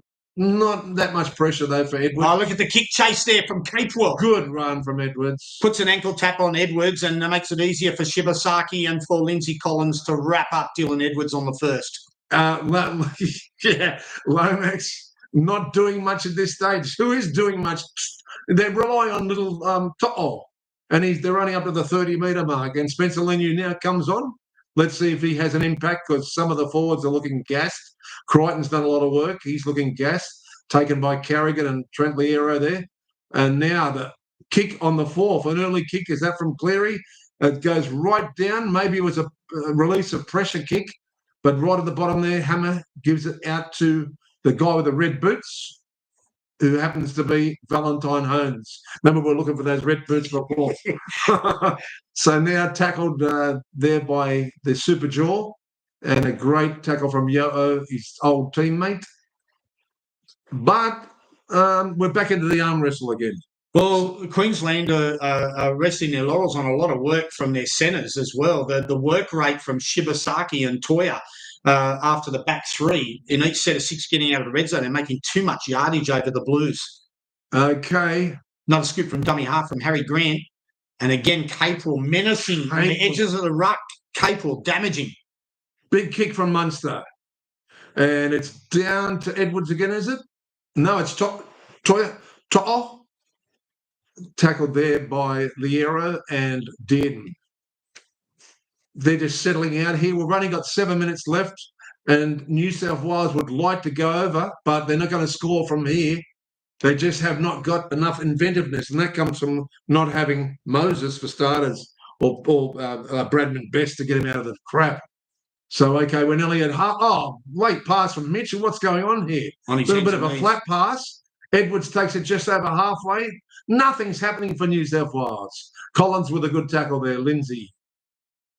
Oh, bit of a forward pass. There to, who was that, number 17, Spencer Leniu. And now a kick. This time there's a bit more pressure under the kick. And the New South Wales guy took it, whoever it was Lomax. Yeah, well, throw it inside, but it didn't happen. Well guarded by the Queenslanders there. You got Xavier Coates gets a knock back from the hammer, who was contesting for the ball as well. Again, a big hit on Shibasaki there by Robson, but Shibasaki can take that. They're a little bit shaken but not stirred. We've got a hit here from the back three. This is probably a good set of defence. Queensland struggling to get out of that red zone now. Straight away to Munster. They decide to shift early. He's going to go out the back to Dearden. Tackle! And Tohai over the top. But that's a great tackle there by Latrell Mitchell, who's highly involved in this game. Ooh. And this has probably been the best set of defence in the game from the Blues. It's fifth tackle, and they're not even out of their 20-metre zone. It goes to Munster, who's looking for a big spiralling kick downfield. To get him out of trouble. And it's gone to 40, 50 metres downfield. Dylan Edwards now gets the opportunity to see some open space and Dearden around the legs, but he's breaking through, passes the ball to Toho. And he burrows his head down as he does always in this first half and takes the tackle. Dummy half goes to Luai. Luai on to Brighton, who gets picked up and down by Lindsay Collins. Collins gets a push in the face. An active denial there from Leniu with a great offload. Come on, Reece. And Reece Robson takes it a further 10, 15 metres, 35 metres out from the Queensland lines. Goes to Nathan Cleary, who just jags the ball back into Leniu, who was standing flat-footed, and he gets easily taken by Harry Grant there and Toya. Utokumano's on as well for New South Wales, Scotty. New South Wales at the back. Another loose pass down the ground. We've got a knock on and Queensland take the ball. And what is happening with the structure of this New South Wales attack? Mate, Lomax is having a shocker. Well, I reckon the distribution of the halves. The halves are just absolutely struggling to get the ball to their back line to have any impact. They held him down there for the last 5 minutes. Great defence, but in attack they look very, very disjointed, the Blues, at this point in time. Thomas Dearden, dummy half, on to Toya. Again, the centre's working hard. Shibasaki blowing hard. Jesus, centres have worked hard for Queensland. Big run from Carrigan. Yeah, drives in through. Robson up the top. Spencer Leniu, he's going to start getting fatigued. He's making more tackles than the other fellas that look like Gaston. We've got a hammer up the guts with another little offload. And Harry Grant's complaining here. They're all complaining about somebody else getting taken out in the back, I believe. There is a dispute. He's going to blow the whistle. We've got a captain's challenge. Maybe he's saying that there was a knock on here. Ashley Klein, captain's challenge. Let's have a look at what happened. It was to do with the hammer by the looks of it. All I can see at the moment is the Bundaberg rum. Yeah, get rid of it. Don't even advertise them on our program. Don't advertise cigarettes and alcohol. Hey, it's a sport. Yeah, man. Oh, here it is. Oof. 2 in the tackle. Munster. But was Hammer put his elbow out and he cleaned up a New South Wales player. That's what it's about. Have a look at what Hammer did. See, Scotty? Yeah, I think he's put the elbow into him. He's the support player. I reckon he was manhandled without the ball by the New South Welshman. Against Robson. Yeah, against Robson. Possession rate, Scotty, 52 while we're waiting for this decision. And what is the decision, Scotty? 52 to 48%? And the decision's gone to the Queenslanders and they get the penalty. Hammer was taken out. Hammer was taken out in the back play and Dearden takes the kick. He finds another 25 metres downfield. And that's right. Hammer was in support there. He was getting taken out. The support player taken out. Toya takes the tap, passes at the Dearden. Dearden on to Collins, and Collins drives in again. Off his hip was Capewell waiting for it. Harry Grant at half. Good tackle by Spencer Lenu. Onto Dearden, across through the back into the Hammer. Throws an inside ball into Cotter. And Cotter again gets dragged to ground. Again, good tackle by Luai and assisted there by Crichton. Dummy half. Goes to Dearden. Dearden out the back there, making him stretch wide. Back in, keeping him honest. And here comes Shibasaki. Shibasaki's fend it off too. Throws a long ball to Toya. Inside. Toya's inside it on. What a tackle. What a tackle there. Again, was that Spencer Lenu? Yeah, yep. Oh, my goodness, he's defended well in the last 10 minutes since he's come. A pick up and a drive there. Queensland looking dangerous here. 2 tackles to go. Crichton. Harry Grant throws a long ball to Dearden. Dearden, this one's going to go out the back. And who's that up? Nathan Cleary. What's he doing up there? Easy. Tries to snuff him out. Last tackle. This is going to go big pressure here. Goes to Harry Grant. On to Munster. Munster, he's going to go high. Yes, he's going for the winger. There's a high take here. And it goes to Queensland. They've knocked it back in the end. It's going to be another set of 6 for the Queenslanders. Pressure is on now. Mate, just keep them on. You can keep calling. Missed tackles here. Similar, but this is the one that's worrying me. Look, 345 kicking metres for New South Wales, 485 for Queensland. We're getting destroyed by the kicking game in Queensland. Yep. And a horrible kicking game in New South Wales. Well, Andrew John said this is time for Nathan Cleary to show great respect in his ability, and mate, he hasn't stood up at all. His kicking game is nothing compared to what Munster did. Spencer Levy came up with Utokomano, but he's missed him, Utokomano, but geez, that was a heavy hit. Easy yardage here. Carrigan again surges another 10 metres. Gone to Dearden. Dearden, it'll go out the back here. No, short ball on Collins. Was that Collins? Yeah. Yes, it was. The short ball on the edge of the ruck. They're looking fragile. Dummy half from Hugh Grant. Dearden again. Oh, my goodness. And a dummy half surge here. Harry Grant down. Harry Grant's down. We've got a try here from Harry Grant. And what did I say? The dominance of Tommy Dearden and Harry Grant. He caught him napping. The fatigue in the ruck area from the Queen. Oh, wow. Blues is shocking. Wow, brother. Caught him napping. And, Harry Grant. I called him Hugh Grant.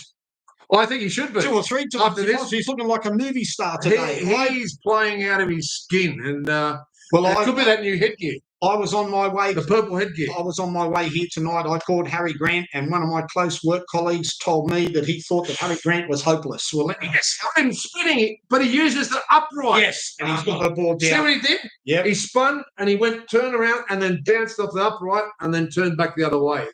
That is just magnificent. I thought Dearden was in for his second try here.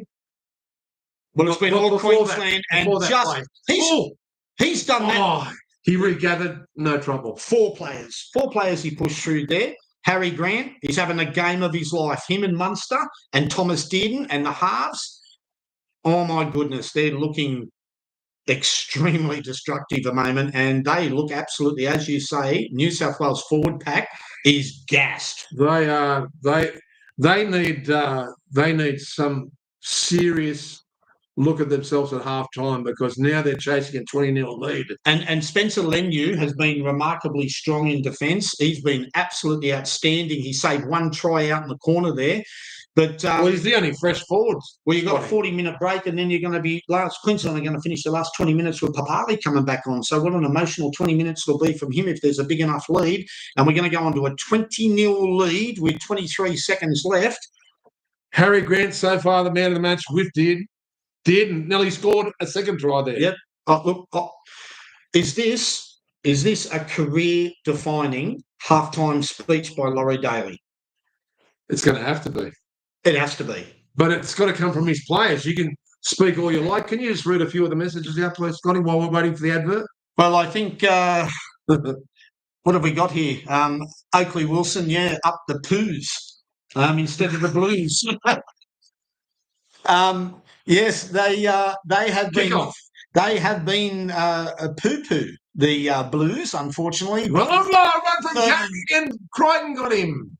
Crichton's got I think he's going to penalty fine. No. He'll just run down the last 6 minutes and 6 seconds. And again, another surge. There'll be one more tackle before the end of the half. And the referee will call up and is that Cotter? Yeah, Cotter will take the halftime break, and the Queenslanders showing some extreme supremacy. Well, Munster, as the captain, even is asking for a high hit at halftime. So he's still asking for every little bit he can get out of the referee. And geez, I'll tell you what, that's a superb performance from the Queenslanders. 20-0. It's the near perfect half in a decider that I've seen. And I'm a New South Wales fan, right? Yep. But it's one of the worst kicking games I've ever seen from the two Penrith stars. Horrible kicking game from Luai. And what did I say before the match, Scotty? Yep. That they're missing Moses. Yep. A more attacking player that they need to be up against. Moses is far more adept to this New South Wales and state of origin type of footy. I still, to my belief, still has not again shown dominance consistently at this level. Nathan Cleary, mate, I was with you. You said that probably in our first or second episode, right? Moses with the jumpsuit. Moses destroyed Queensland last year. Yeah, Nathan Cleary. The year before Nathan Cleary played the games, and DCE, absolutely destroyed him at that level. Right? We had an injury in the second game. We had excuses for Nathan Cleary. There's no excuses tonight. Not at all. He's just they're marking him, but he's doing nothing inventively with his players. What I've seen with the strategic kicking, and my viewpoint is, as we've been talking about the kicking game, Queensland's tactical kicking game. Anytime they get near halfway, put it as deep down in the red zone. Make sure you hold a straight line and nullify the back three from New South Wales, which they've done. If there's anything that's within that red zone, let's put the ball up high, not deep. Oh, the kick's been great. They have been superb. Munster's kicking game has been, and Dearden's kicking game has been great, and that's a big difference so far. I need to read a few more little stats to you, Scotty. 100% completion rate for Queensland. Sorry, yeah, 100% completion rate. 100% completion rate. Yeah, and 86, which is fairly high for New South Wales, but that's phenomenal, and that's why I said it was the near perfect half of football. There's a few other stats. Look at the line breaks, 4-1. That's got to be disconcerting for Laurie Daly. Yeah, absolutely. Tackles made, 15-12. Tackle breaks, 15-12. Yet again, more breaks for Queensland. An average set distance, surprisingly, New South Wales about another 7 or 8 metres there. But the kick return metres and a few more in New South Wales. There's a few misleading stats here. However, look at the dummy passes, 19-0 to Queensland. So they don't know which way and there's no communication with New South Wales. Oh, you got him. You got inside. Who's got inside? Well, and look, I'm looking at that stat there, which tells us the offloads as well. Yeah, and the offloads. Wow, 12 to New South Wales. Yeah, and 5 to the Queenslanders. 5 because of the conservative play. They've been really structured about attacking with depth. The New South Queenslanders. That's the beauty.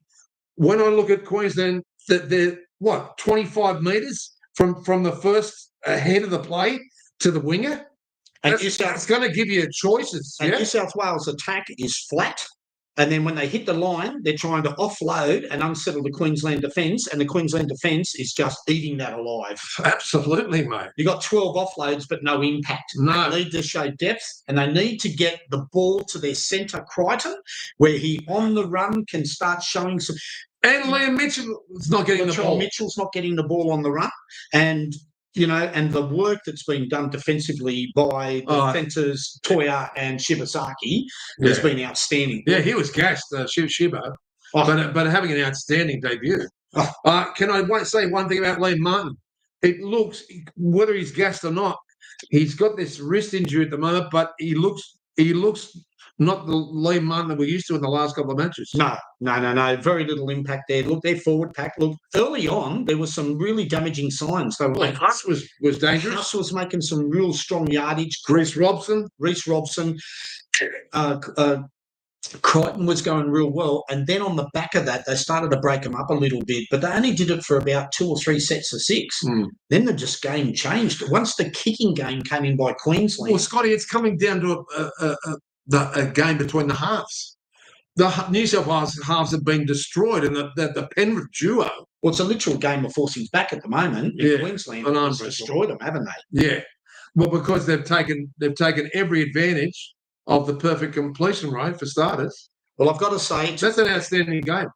For a decider to not have a few mistakes when there's that much pressure on you, it's like they're playing with no pressure, Queensland. Well, again, this is, and we see it so often, how damaging will it be for Queensland to have the break at halftime?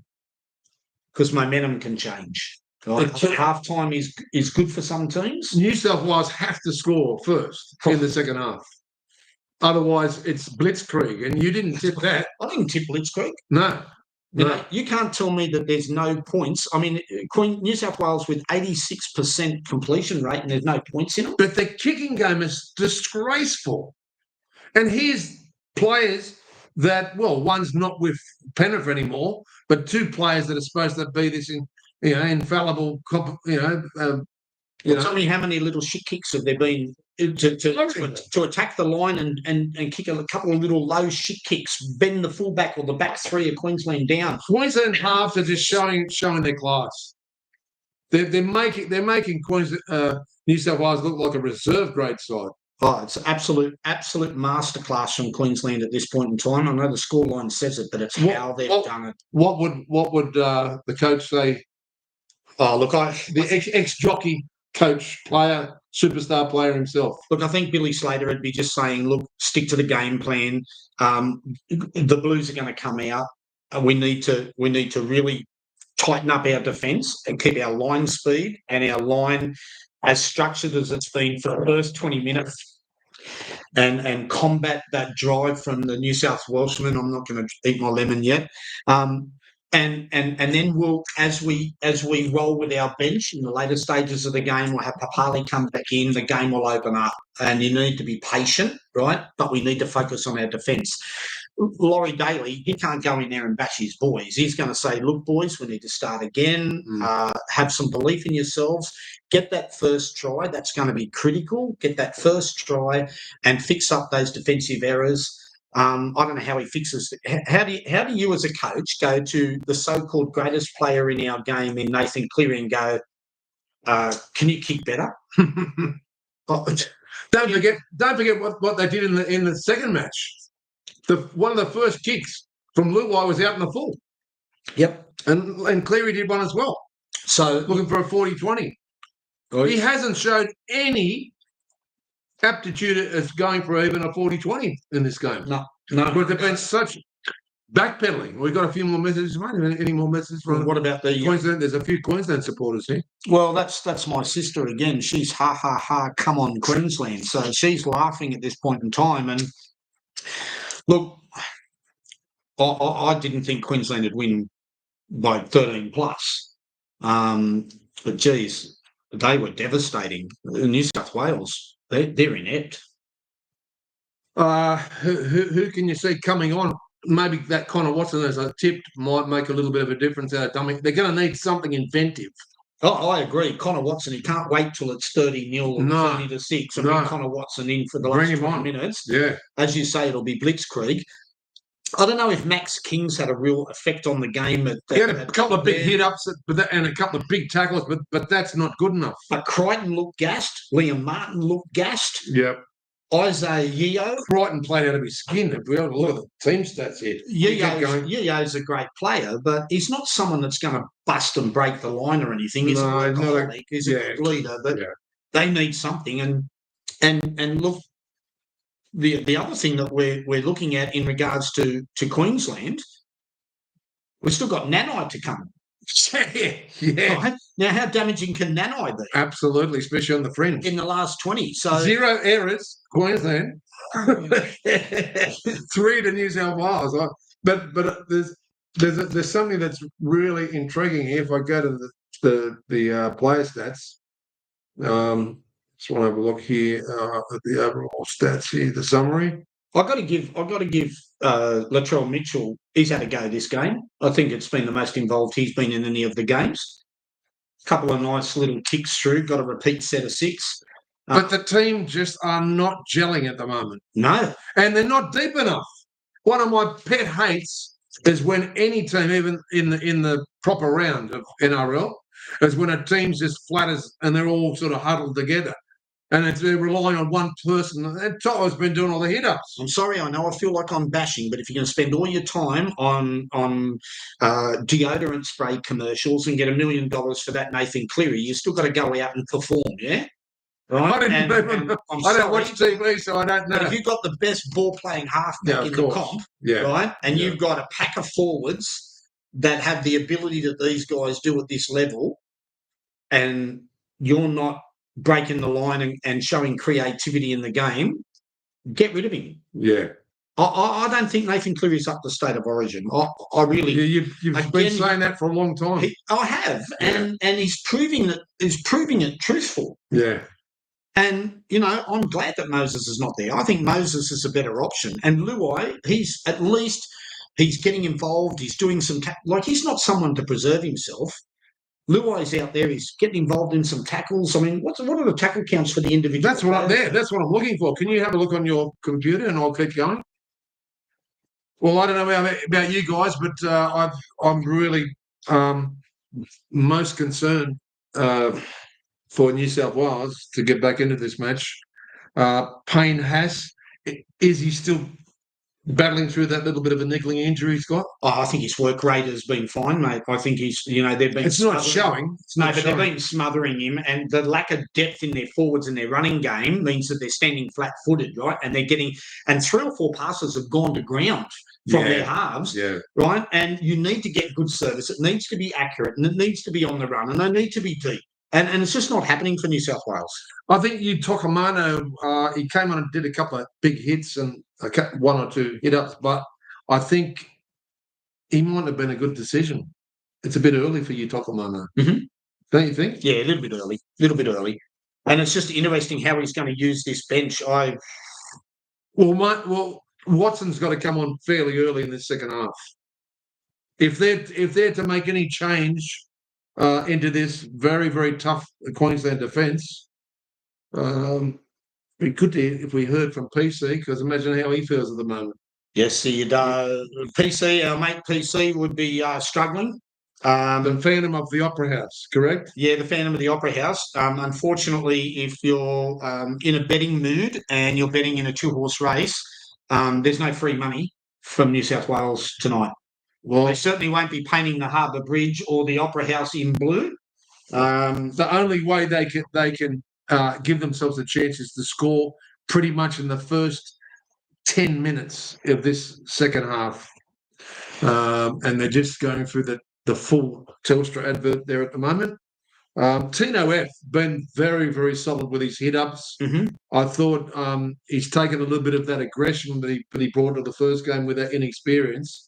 Don't you think he's been fantastic? Oh, phenomenal. Absolutely phenomenal. But Harry Grant's gainage out of dummy half with Munster on the fringe there and Dearden's kicking game and Munster's kicking game. Well, look, I'll tell you now. It's made it awfully hard for Queensland, for New South Wales to come out of their own red zones and 40-metre mark. Look, having a look at the Queensland, the yardage that they've been making, I'm looking at here, and you've got Lindsay Collins has only made 10 tackles. So he's actually, for the time he's spent on the field, he's actually a lot of run meters, but a little bit of the tackling. Harry Grant is the leading, he's second on 22 tackles. Trent Leoro on 23. Kurt Capewell, right? Yeah. 12 tackles only. But how damaging have you been on the edge of the rucks? Right? Now, if you look at Cameron Munster, 13 tackles. Thomas Dearden, 16. Right? And 22 by Harry Grant. You're talking about the 9, the 7, and the 6 almost putting in 50 to 60 tackles in the first half on their own. Yeah. Absolutely damaging. I'd like to see Capewell be put into a gap.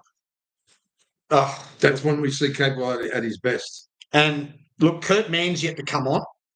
Jeremiah Nanai, so you've got Kurt Mann and Nanai to come back, and Papali for a last stint at 20 minutes. I love the first two you're talking about. So I can't see fatigue setting in. And talking about fatigue, Xavier Coates hasn't made a tackle in the whole game. Oh, wow. But he's diffused 3 kicks. Yeah. Hammer has diffused 4 at the back. So there's 7, and Valentine Holmes 1. But he's also ran his team out of the danger zone as well. Absolutely phenomenal. Looking at the New South Wales side. Yeah, let's go to the New South Wales team stats. And for their defence, well, Liam Martin, you said he was gassed, and Isaiah Yeo, both each with 30 tackles each. Yeah. And Reece Robson with 34. You'd expect that from a hooker, right? 27 by Payne Haas. Nathan Cleary, 20 tackles. Guess who they're running at all night? Nathan Cleary, 20 tackles. Yeah, yeah. So no wonder he's so tired getting those kick meters in. Nathan Cleary, 267 kick meters. Yeah. Right? The kick meters from Cameron Munster, 339 metres. Phenomenal. You can see where they're winning the game. Right, New South Wales are back on the pitch. Scotty, since you're in such a powerful mood at the moment and you're most confident, you can call the first part of the second half. When you've had enough, just put over just sucked on. Bring over the blankets. Yeah, mate, how beautiful is it? So mate, refreshing. Through winter, it keeps all your colds away and any thought of the fake COVID, and you just keep on squeezing those lemons down your throat. Well, look, there's a strong, stern look of composure and desire to run out for 40 minutes by Cameron Munster, who's had an outstanding game. To me, man of the match so far, it's either been Dearden or Harry Grant. Oh, absolutely. Queensland to kick off now. The referee's about to whistle, and the kickoff goes down to the Blues. And the Queensland rush up and hit the first up on Spencer Leniu, who smashed into Cotter and just put him on his backside. Bounced off a ball in a pinball machine. The bumper. Yep, the old bumpers. Second tackle, Toho did the hard yardage there. Third tackle now, and we've got another one of the back 3, is it? No, that's Crichton will take that one up. And Spencer Leniu again, highly involved. Good run. Geez, a good run. Is that Crichton, sorry? Yeah, maybe Crichton. No, Spencer Leniu. Spencer. Yeah. So they're gone through the forwards. Here's Good run. Yeah, with a good run. Yep, on his knees now. It's fifth tackle. There's 46-metre gain there and a big kick downfield, but it goes straight down to no pressure. Xavier Coates, and Xavier Coates gets taken by Luai. And again, Spencer Leniu. Spencer Leniu is so involved at the moment. Ball goes out to Shibasaki, and Shibasaki takes a run but gets pushed sideways. The troops in defence with Nathan Cleary saying, let's smother them up. Here we get a push-up by Valentine Holmes. I think there'll be a 4th tackle kick here. Yeah, well, that's what they've been doing all night to relieve the pressure on the kicking game for the Queenslanders as Toya takes a quick run up, but not great yardage by the Queenslanders. They'll be lucky to have made 35 metres. And this time we get Carrigan just taking short of a halfway. No, they're going to be a 5th tackle. And it'll be a 5th tackle kick, but it goes to Munster again with the kick metres of 337 in the first half, and it's deep down into the 10 metres, and a great take on his knees sliding. Dylan Edwards gets up and gets tackled nice there, but a nice tackle by Collins around the bootlaces. Ball goes off to Lomax, relieving a little bit of heat as the forwards get back from the onside there. See Spencer Leniu looks really tired and gassed already from his first couple of runs. Toho then digs his head and burrows down, but the Queenslanders again just take it nice and easy, just working in threes and just absorbing this pressure. Spencer Leniu takes a hit there. Tokamanu? Yeah, you Tokamanu, number 17. A little bit of a dart out from, which you said Robson needs to dart out from dummy half. Dangerous there from dummy half. Makes a good 15-yard charge. Dylan Edwards at halfback. That dummy half goes to Nathan Cleary. There's a high kick. Better pressure kick here, but it gets taken very easily by Xavier Coates. But there's a good chase there by Luai. The ball goes out. He has to reach out for it. Shibasaki. They're going to keep him down here, Scotty. I think. Sideways. Big pressure here. This is what we said about. I said about the defence has to be really, really spot on for New South Wales, and they've got to be patient. The Tokomano and Queenslanders. Lemu both went for a heavy there. Now ball out to Cotter. Cotter gets picked up and slammed on his back by Luai. Luai lifting. That's what the Blues need. Yeah, he has to. That's what the Blues need. And a driving run. But the Blues defence not succumbing there. It's fifth, and it's only a 30-metre game. And again, another deep, long kick. It goes over. Oh, Dylan Edwards takes it about 2 or 3 metres out from his line, and he gets a quick dash out to the 15 and Yes, right. the 20. Steps inside and falls. So that's great take by Dylan Edwards. And a bootleg tackle brought him down. Good yardage there. Toho again digs his head, burrows down, seems to be doing a lot of that. Where's the fend and the bounce and an offload? But anyway, he takes the yardage, safe yards. Little pass in behind him to Crichton, but he reaches behind him and actually takes the ball, tucks it under his arm and takes another 5 metres. Queensland again, around Munster, makes the tackle with Shibasaki. Up the halfway. Fourth tackle. Now we're going to spread it. A dummy there by Nathan gives it to Luai. Luai offloads to Latrell. Latrell takes with the arm and offload inside to Luai, and Luai dives with the ball.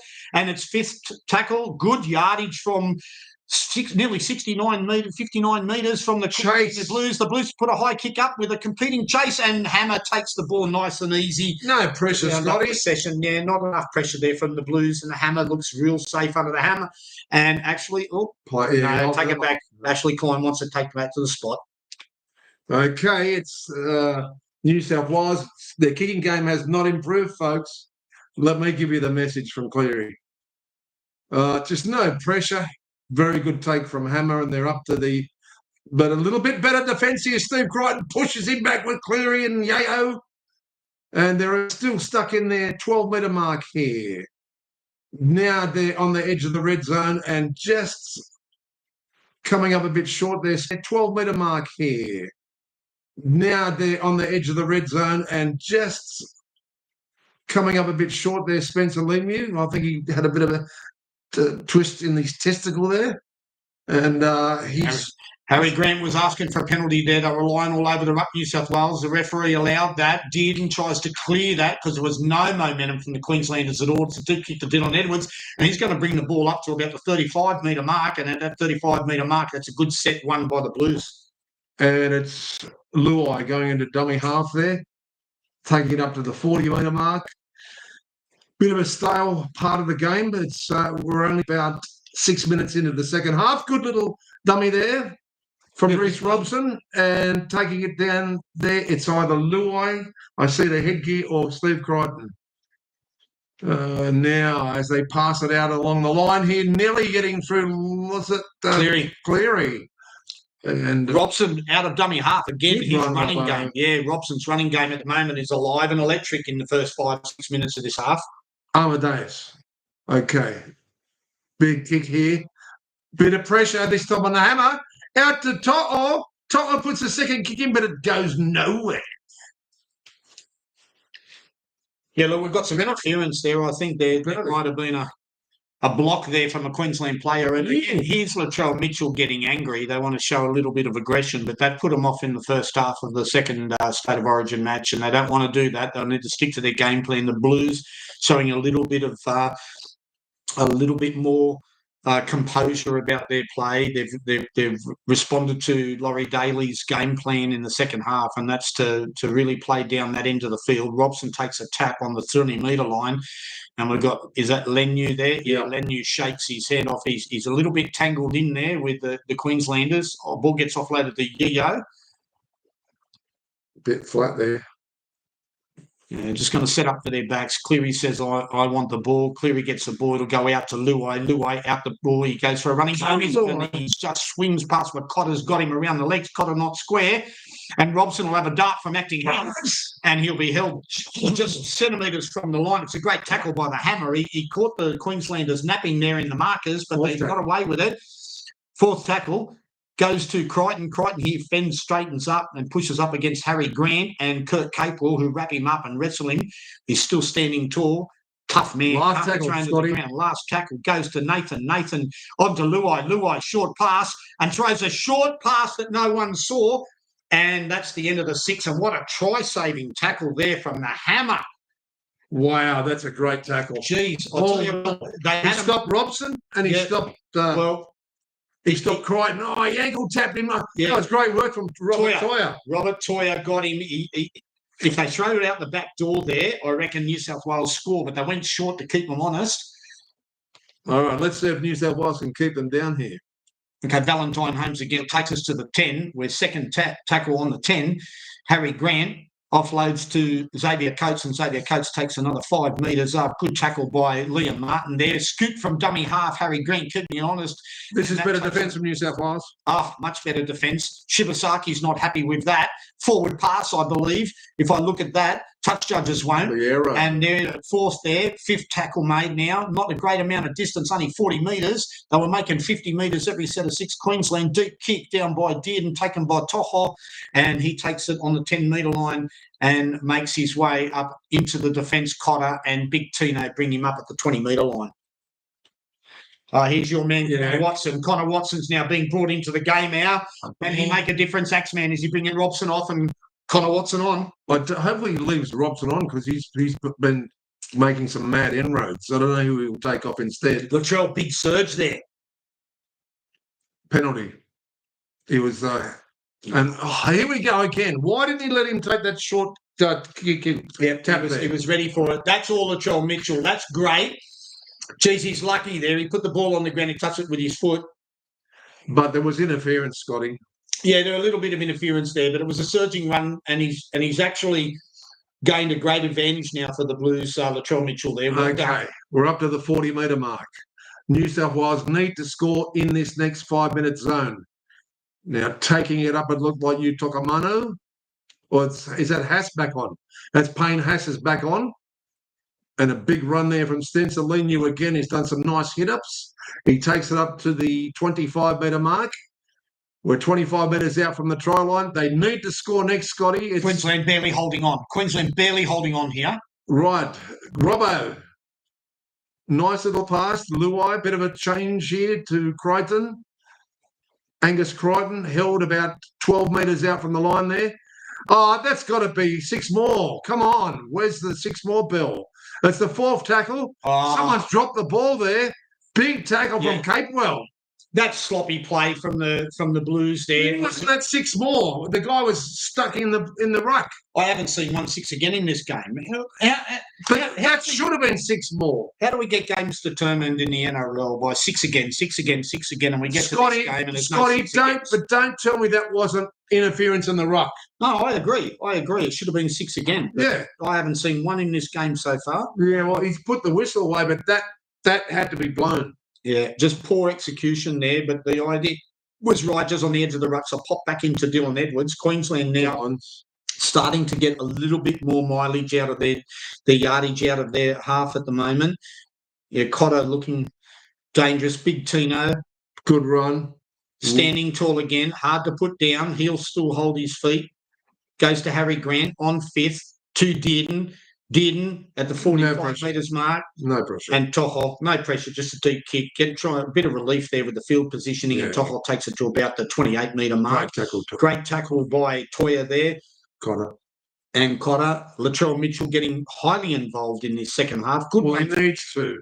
He needs to. They need to score next, New South Wales. We got Dylan Edwards throws a bit of a hospital pass, and Lomax with a don't answer shove in the face of, was that Tino then? Yeah. Good strong run, showing some good aggression there. Luai, the bang, he loves to go short, switches back inside to Latrell. Latrell get it wide. Crichton. They're flat-footed though, Scotty.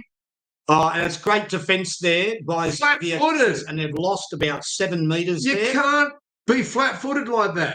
Cape will mark the mark. He nearly lost the ball. Dylan Edwards, again, they're running around. These are the offloads, but they're making no impact at the moment, and the defence is holding strong for Queensland. We're talking 5th tackle. They made 34 metres, and again, pressure on the kick for Luai. And it's going to go down to the hammer, who's going to pass to his winger, and Xavier Coates is going to take us to the 20 metres, and that's just as she wrote. Mate, I'm going to say it again. The kicking game is so ordinary for New South Wales. They've had one kick where they've got the ball back. Awful. But as Scotty said, really good defence. Now, taking the ball up, Shibasaki. And out of dummy half, Harry Grant, another big 10 metres made there onto Munster, his teammate. and they're getting good ground here, Scotty.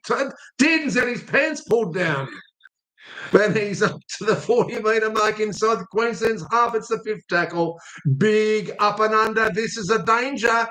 But Edwards took it beautifully. And I know you love Edwards. Yeah, look, superb and safe kick from Edwards. They were under a lot of pressure there. There was a lot of maroon jerseys around that ball, and the Queen Blues fellas were just standing around just watching and hoping that Edwards would take it. Zach Lomax on the second. He gets the ball now to Reece Robson. They've really got to work it out here, Scotty. They're caught in their own half. And we'd like to see a lot more runs from dummy half there. Connor Watson, your man. Watson. He's got to do something. And taking the ball up, we're still looking for a halfway venture here. It looked like Crichton, Watson from dummy half. All those kickers are in front of Nathan Cleary there. It's got to be their pressure. Someone's tripping over and they're complaining. And it's got on the hands of the Blues. They're all in front of the kicker. Play on here. It is Crichton or Luai. Luai gets out to Mitchell. Mitchell out to Toll. Toll down the side. They're not going to score. Oh, my anytime try scorer was going to Toho. It'll be a repeat set of 6, I believe, for the Blues here. They might get the ball back. Did they push him over the sideline? Latrell Mitchell with the traditional flick pass out the back. He's looking inside and then takes on. And I don't know what. Great tackle. He's dead. Yeah. But he got the ball back.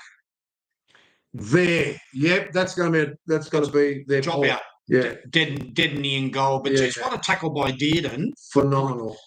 This has been the best game I've seen from Latrell Mitchell for a long while. That flick pass, great work there in Queensland, just still holding down. He's gone for the short kick, Munster. That's surprisingly. Well, they want the ball back here. And the Blues will take it. That's an awful kick from Munster. Yeah, gone to Dylan Edwards. He gives the big shove there to, is that Cotter or Lindsay Cotter? No, Kurt Mann's on. Kurt Mann. They wear the same sort of mullet, don't they? Yeah. Oh, no, 6 again, ruck infringement. Oh, here comes Ashley Klein. He's going to finally. Now 6 again for a ruck infringement. I haven't seen 4 or 5 of those already. Oh, yeah, sure. Big tackle, great tackle by Harry. Right, give him another set of 6. You can't do that, Scotty. You can't do the tackle and then push him back down. No, I agree. Well, there's big pressure here for the Maroons. Let's talk through it, Al, as your Blues start to attack and get prime position here. They've got to score here, mate. Yeah, well, this is the important thing, Scotty. It's Payne Haas. He won't do it if you just give him off a short pass. You've got to have him on the burst, steaming through. He knocked it on, did he? No, little bit of a jib there, but Queensland are just holding on here for dear life. Edwards tried to push through. They're 5 to 6 metres out from the line here. Watson, Yayo, Luai, short on a superb pass. Bury himself into the Netherlands. There's plenty of numbers there by the Maroons, though. Great line defence. Great line defence. Luai, horrible pass. Gets it out to Watson. Out the back line here. That's going to go to Steve Crichton. He's in.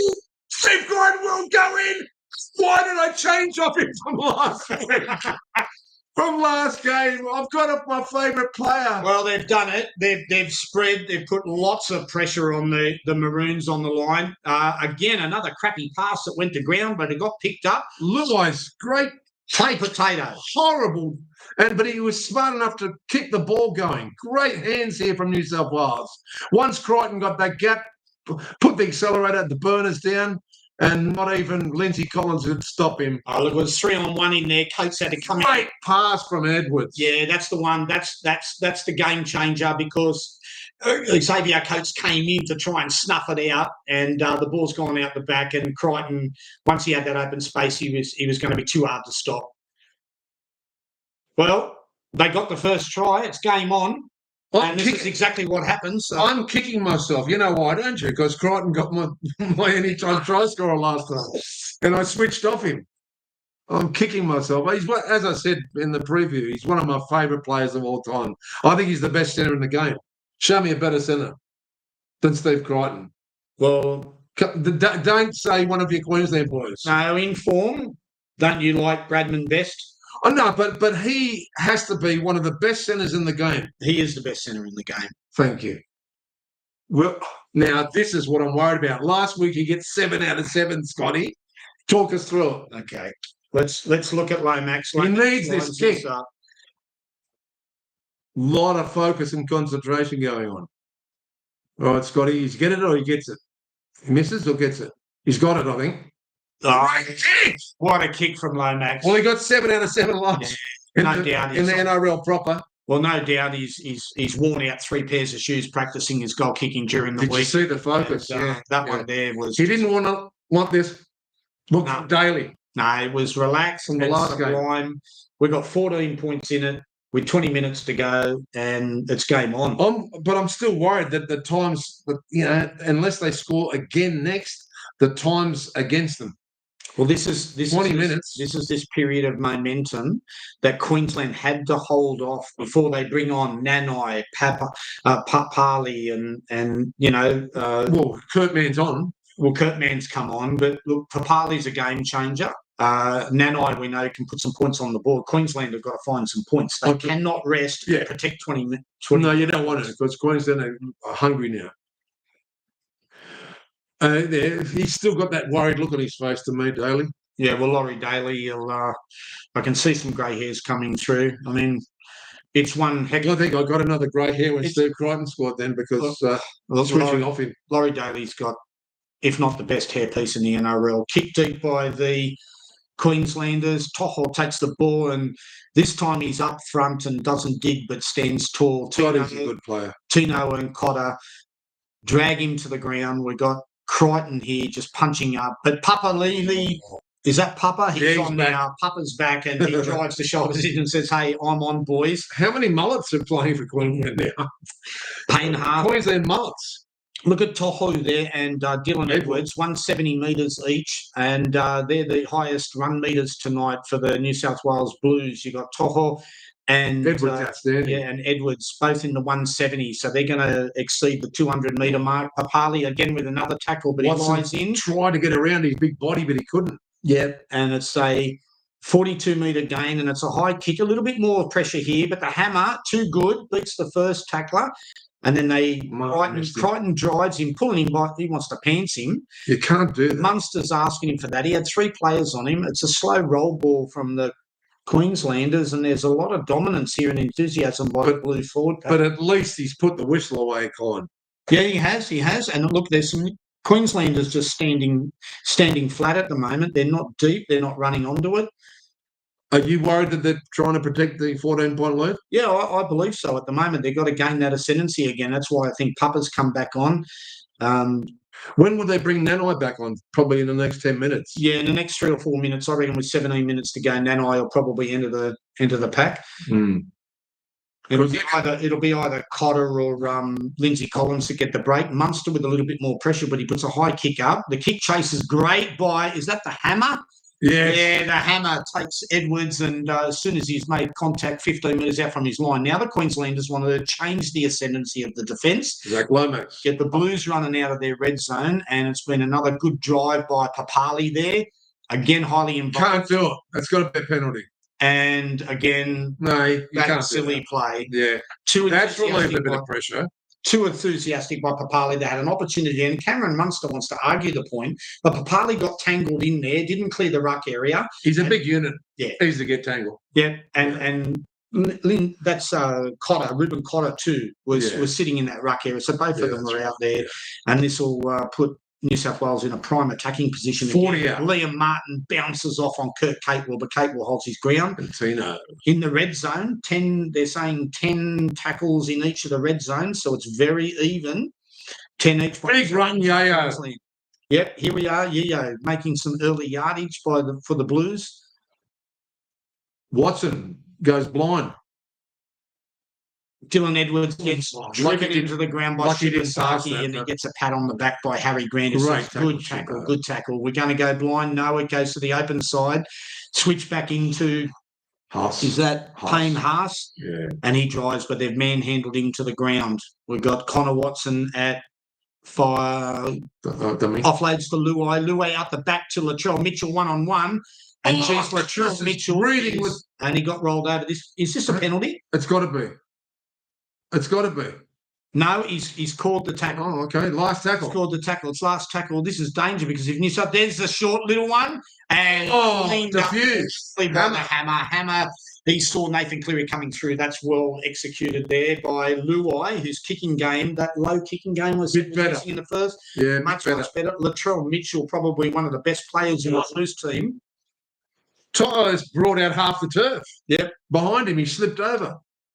They're just hanging on, Queensland. If Queensland allow another try to come in here, look, they're in big trouble again. I think the hammer was amazing the way he diffused that.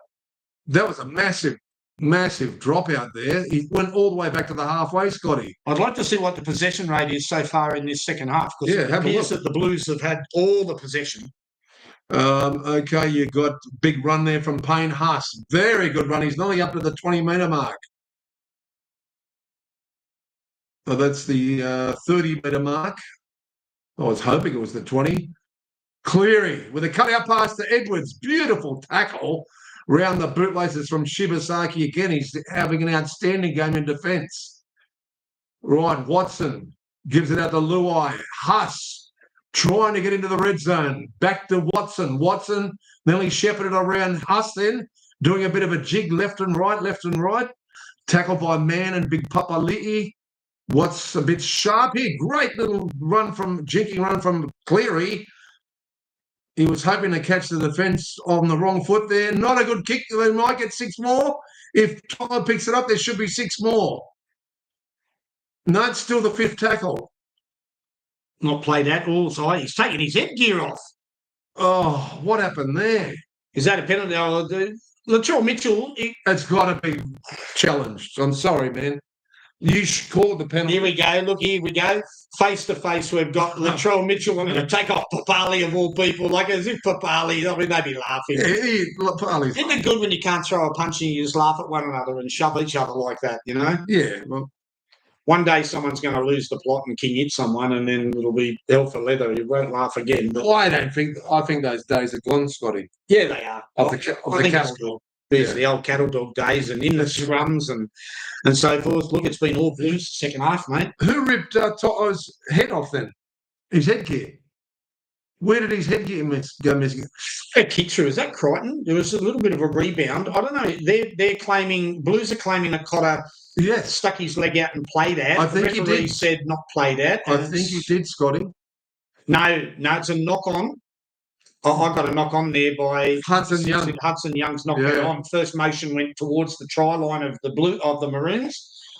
You watch, and then how much does he look like Crichton? Oh, the same. Hudson Young and Crichton. Yeah, the same. They could be twins. Unbelievable, especially from a distance. He's lost his head. Oh, it's come undone there. Oh, he did hit him high. Yeah. This is going to be a penalty. No matter what with the knock on, that's got to be a penalty. Because it caused the drop ball. Well, this is a big decision, but they've given the ball to the Queenslanders, and the Queenslanders have got the ball. You're kidding. How's that not a penalty? Sorry, Ashley Klein, another classic decision. Fair dinkum. All right, well... 17 minutes left.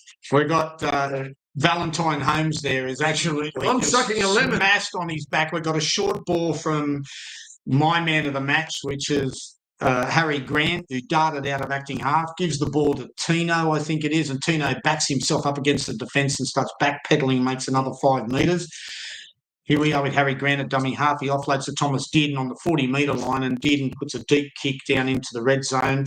Dylan Edwards, no pressure. Nice and easy, no pressure. But Queensland just trying to absorb the back three, hoping that the Blues will make a mistake here. But he gets up wearily, the old Dylan Edwards. Ball goes to Lomax. Lomax puts his hand out in Harry space and tries to push him on, but to no avail as the Queenslanders wrap him up, and he's only 12 metres out from their line. It goes to now. Crichton takes a big knock from Shibasaki, who stands tall and capable. Again, not great yardage here, but geez, the Queenslander short punt. Here we go. Toho on the fly. Toho down the sideline. Dearden's got him, and he steps into Dearden and bounces off him. Beautiful. But Dearden's good for the match. 4 tag. and it's another ball to the ground, but a long ball this time. Again, Crichton. goes to Crichton. Crichton puts one in the corner. They might get a repeat set of 6 here, and it looks like they will. Oh, Xavier Coates has thrown the dummy. Will he get out? Yes, he will. And No. Xavier Coates has just gone to the 10-metre line right through, and the kick chase from the Blues was absolutely disgraceful. Where were the chasers? Absolutely disgraceful. And, what a smash from Hudson Young. He gives it to Cotter, sends him into next week, and offload to the Hammer. And sends him back to Canberra. Okay, well, geez, they've stood up the Blues this time with their defence. Papali'i tries to get it over. Good, strong post meters there. Great tackle, post meters. Harry Grant out the dummy half, passes it on to Cotter again. Good yardage here, Scotty. And Queensland really getting out of jail on 5th tackle, and they made 45 metres. I wouldn't have thought they got that many, and it's another deep kick down into the corner. Oh, great right kick. In the corner for Dylan Edwards. And again, he'll find himself running out about 15 metres out from the Blues line. Oh, we're still sucking on lemons, the Axe man. He's big grapes. We're running out of time. The score's still sour at 20-6. And 14 minutes left in the game, or just under 15 minutes, and New South Wales have got to score over a point a minute to win this game. A big drive there by Nathan Cleary. He's now seeing the desperation in the Blues and has to do more running, as the Queenslanders are just really sponging up these one-ups from the Blues to no effect. Blues now to Nathan Cleary. Nathan Cleary on to Luai. Luai, a short ball to Crichton. Could be Hudson Young. Crichton, yeah, Crichton. See how they look identical. Yeah, and now we've got Luai with a big kick, which is high on field. Big kick chase, and it's contested, knocked back, and into Harry Grant, who will take the extra 10 metres. No, because it came off the Blues. Okay. And Thomas Dearden will now fire the ball onto Kirk Capewell as Kirk Capewell. And that's a good set of 6. Well, they're dragging them back, the Blues. Good work, Hudson Young. Right. They're doing the hard yards here, the Queenslanders. Harry looking at big gas. Harry Grant gas goes to Shibasaki. No, that's Toya. And Toya, another real struggle, 5 metres, goes to Cameron Munster, who turns it inside to Ruben Redbirds. Redbirds. Cotter, Ruben Cotter. Lindsay Collins, Lindsay Collins. Harry Grant again, that's 5th tackle. And only 30 metres gained. And again, this is a game of chess. No pressure here. Yeah, it's back into the arm wrestle. Well, they're running. And guess what? There's only 13 minutes left. There's no time for arm wrestle. And they're running out of their red zone. So unless New South Wales can do something in the next 2 or 3, 4 minutes and score a try, Queensland are happy to just run a stalemate at the moment. They're playing the forcings back, completing their sets of 6, and the Blues are really trying to dig themselves out of trouble here. Look how gassed they are. Crichton has had a big game, but he's just... Yeah, again, Harry Grant and they're lying in the ruck, the Queenslanders. Yeah. Big run by Spencer Lenu. He's made about 20 metres there. That's an awesome run. Harry Grant around his ankles. He said he's lost the ball, but the referee says play on. Ball goes to Dylan Edwards, on to Nathan. Nathan out the back door to Lomax. And Lomax has lost the ball on a one-on-one strip, and the Queenslanders have raked it back, and Munster's going, well, what are you talking about? The rake has gone one-on-one backwards, and Shibasaki has stolen the ball from Lomax. And it's a legal thief there of the ball and possession. Munster now taking the attention off the referee for everything he can. Enough with your theatrics, Munster. Hey? Enough with your theatrics. Yeah, here we go. And there's... Harry Grant, for me, man of the match, dummy half again, serves great service to Munster, out to Dearden onto the Hammer. Here it's starting to open, onto Toya. Toya out the back door, and that's not necessary. That's not necessary on second from the young fella. He tried something, but not the... Yeah, no. Should have died there. That's an experience. Yeah, absolutely. That could cost him if New South Wales could convert here. Dylan Edwards here takes that ball up, takes some hard yards. Dylan Edwards, he's a brave worker. Short ball, clear. And there we got Shibasaki, and he wraps up down the back door for Hudson Young. Goes to Payne Haas. That's forward, but it's play on. And it's hot potato here. Can they make something of it? Forward. There's maroons everywhere, and they'll snuff this out, and they're going flat as attack. They're going backwards. Flat as attack, Scotty. That's awful. You can't score standing in a ruck like that. They're flat as a biscuit. They've got to stand deeper. They're just picking them off. like hens in a shooting gallery. Finally, Edwards. Great pass ball. to Mitchell. Oh, What a tackle from, who was it? forward pass from Mitchell. Toya. Yep, forward pass from Mitchell onto Toho. Goodness gracious. Look, it's working. Once they get the ball to that back line, this catch and pass, it's rebounded off his shoulders, came forward. You can't do the same play over and over again. They scored 2 tries with it last time. Look, you can't keep on doing the same. Look at it. Look at Valentine Holmes. They're high-risk passes, Axeman. They're high-risk passes. They are. They'd be better off standing deep and letting Mitchell do his thing one-on-one with a bit of open space. How about putting a sidestep on you? Yep. He uses a sidestep well. We've got 10 minutes to go, and we are 14 points behind the Blues. I can't see it happening. I'm sorry. And Queensland will shut this game out. As I said, if they get a lead early, they will protect it. And again, both sides have got lazy ruck defenders, just like Harry Green. There's someone on you there. Is that Jeremiah? Is he on? Is that Nanai? No, I can't see it. It's Capewell. Jeez, I'll tell you what, Nanai, if he's not on yet, it's... Good run there from Robert Toya. Yeah, Robert Toya. Nearly to the 40-metre mark. Crichton's done a shitload of defence. An amazing run there from Collins, still making big ground. Got a little bit of a face massage there from some of the boys. It's getting it out here. Dean. It looks like Capewell down the sideline there. He loves being out there on the fringes of the rucks. I think he's hurt. Oh, no. What's he asking for here? No, he's hurt a bit. He's got blood streaming out of his nose. And so there's a hold in play here. Hudson Young, was there a hit around the head here? It could have been. Yeah, his headbutt. No, it's a headbutt. But that's not deliberate. No. That is not deliberate. And if this is a penalty... You're leaving the game. Well, no. Well, he looks like he's lost a tooth, the old Capewell. Oh, that's horrible. Hey, he's off to the dentist. Yeah, he's lost a tooth. Oh, yeah, but Hudson Young's got a hard head from Canberra. Have you ever lost a tooth and had to play? Oh, Jesus. It's not good. Not good for your looks either, but anyway, he's not a bad-looking bloke, the old Capewell. He's a great player. Okay. Bomb here. 5 metres out. New South Wales defused the bomb. Is that Crichton or Luai? The hammer was flying through there like a flying fish. It was Luai. They're caught in their own 3-metre mark here. This is not good. Inside the red zone, Queensland are just going to try and tackle them out of the match there. We've only got 8 minutes left. They're gone, New South Wales. Maroons can see the blood in the water now. They can see the blood. Yeah, absolutely. Hudson Young pushback.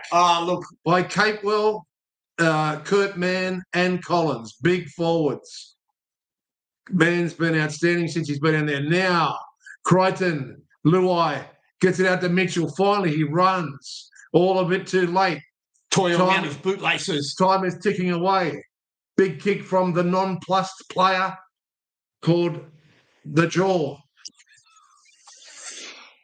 Oh, the hammer takes the ball. He's driven up by... he's tripped over himself. Hang on, something's gone on here. I think he got an accidental kick in the face there. And that's not good from Mitchell. He's down and out. Yeah, he's down and out. I think he actually tripped over his own player. It's Man. And we got 6. We got 6 again. This Man gets to the red zone, the edge of the red zone. This could be the death knell, Al. This could be the death knell. Didn't. Gets it out to... Is that Capewell? He's everywhere, Capewell. Can't see from the distance here. The camera's so far away. Yes, it was Capewell. Phenomenal. Be good if he goes over for my TAB. Big run here from Collins. Great tackle there from Hudson Young. They're inside the 10-metre zone. Big trouble. This is where the knife goes into the belly. There's 7 minutes left. Here we go. 3 metres out. Last tackle. Little kick there, but it's gone. Kurt Mann. Kurt Mann taken down. 6 again. 6 again played at. Kurt Mann. Give it to Capewell, please, or Robert Toya. Toya, a tackle beautifully by Latrell Mitchell, thank goodness. They're still 3 metres out from the line. Dearden. Short ball there, looking for Robert Toya. Who is it? It's Capewell again, is it? Shibasaki with Shibasaki. And Coates. caught about 12 metres out. They're losing ground.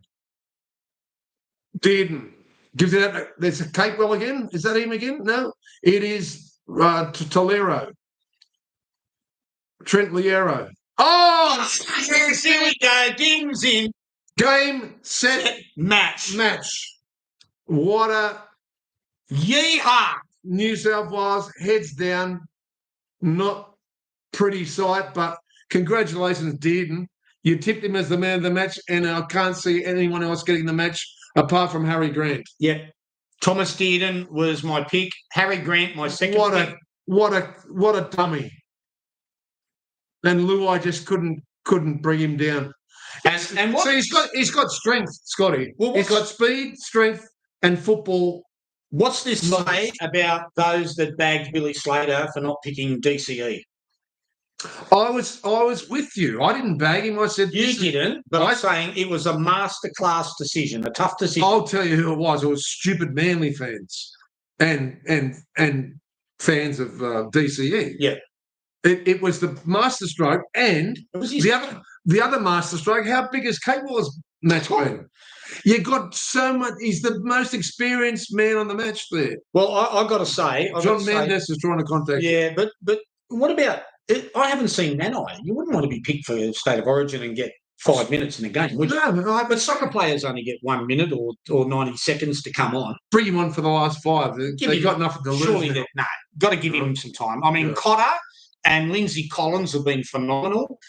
The forward packs, Papali, and there's Josh Hannay in the box with Billy Slater, and they know it's over. Look at Munster. He's saying, no, we're not going to let these guys in, not even with 5 minutes to go. This is 26-6, a 20-point spread. It's once they got that set of 6 again, you knew they were going to go over. Yeah, that's correct. You slipped out. Who kicked that? It's Valentine Owens. It's a shocker. The Jew's got him under the foot, and he's slipped on his backside, and he was in Jerusalem. Jerusalem. Oh, Jerusalem. But, God, that was a classic. Well, no good if you got it by a certain if you got pick the score. I've got 2 things to question. I thought Luai's had a decent second half. Yeah. Where has Cleary been this game? I'm not in disagreement with you. They've gone for the short kickoff here, mate. And that's out in the fall, is it? No. Taken by Queensland, and out in the corner there is Coates. With Capewell at acting half, with 1 tooth missing and just been one of the most outstanding forwards. Run from Valentine Owens. Shibasaki's just got stripped this time, one-on-one. Who took that from him? Let's have a look. Crichton? I think it was Zach. Hudson Young. Hudson Young. The camera only goes where the play is, so we didn't quite see who it was. But it's Spencer Lemieux, Watson at dummy half. Bit of a fast pass from Mitchell. They're too readable. And it's foul. It is Valentine Owens cut down by Luai. And who made the tackle? Luai. Luai has shown some heart this second half. He has, but where's the other players? They're too predictable in their attack, New South Wales. Yeah. The same move, nothing inventive. Here we go. Now Munster's coming into his own with a little bit of a goose step, Jimmy. They're nearly at the halfway mark on the second tackle. This could be icing on the cake. Is it Nanai now? He's finally got on with the pink boots. Nanai, we said he'd come in for the last 5 minutes. Well, good on him. He deserved it. There's no point sitting on the sideline doing nothing. But I would have liked to see him come early. Yeah, absolutely. But Harry Grant from dummy half again. Beautiful run from Dearden. God, man of the match for sure, mate. But if you could split it into 2 trophies, I'd give it Harry Grant. Look at this. Yeah, Harry Grant. Munster's just said, yep, let's kick the ball, kick 10 metres out, and let's just hold the Blues down here. We've got 3 minutes to go. Congratulations, Scotty. Yeah, thank you, mate. I did tip them too, you know. You did too, and I've picked anytime try scorers in Xavier Coates. And who was mine? Thomas. Yep. Thomas Dearden. Yeah. Thomas Dearden. So that gives us... We'll wind this game down now. But that gives us 3 points, Scotty. Yeah. I think We've got the Monster Cup. I think we've got our PC's good mate PC winning away, dragging the chain, mate. Dragging the chain. Look, Watson out of acting half. There's going to be some serious casualties out of this Blues team. I think one of them's got to be Laurie Daly. One will be Laurie Daly, and Nathan Cleary once again just couldn't. Great pass. Great pass to the wrong player. Who's that? Was that Nanai? Nanai sitting in the back line supporting the rest. He was the only bloke in the New South Wales back line who wanted to run, and he's received the pass from the Blues. Munster's wrestled to the ground, and he'd just be loving it. He's looking at it. Canberra boy versus Munster's going, thumbs up, ref. Yeah.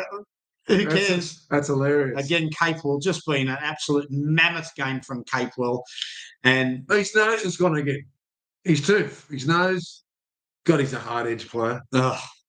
And that's why the Warriors... Look how deep they are, Scotty. Look at this. Oh! He's going to run around.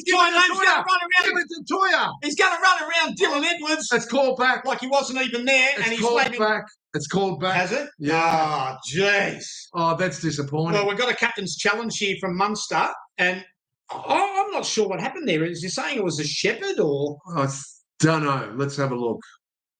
Let's have a look at the replay instead of that big bear's hand. Jeez, he was waving to the crowd before he even grounded the ball. That's always dangerous. I never did. I was hoping that he'd pass inside to Toya because I've got him as a what have we got here? We've got a decoy runner. I think it's the well, they're saying that a player got taken out. Mitchell, I think. Is that Mitchell? Yeah, into that gap. That Nano's running to the defence Mitchell and taking his on the outside of his shoulder, taking him out. But see how Robert Toya was there? Yeah, it's gone to New South Wales, so that'll absorb up a little bit of time. 1 minute 22 left. Call out the game, Scotty, since you made a beautiful of it coming up from the South Coast. Oh, thank you so much, Al. It's been a great game, but not for the Blues support. A great call, I must say. Yeah, absolutely disappointing. I mean, look, we're getting better every time. We're not experts, we're not professionals, but we give it a dig. Blues just running out this last set of 6. Second, they'll be anxious, the Queenslanders, to keep this to a 24-6 result and shut out the Blues again. Nathan onto Luai with a no-look pass. Crichton out the back door to Nathan, who's trying hard, and another try hard tonight. Same play. Latrell Mitchell, he dies with the ball, goes to Luai. Play, Scotty. Onto Nathan. Nathan out the back door to...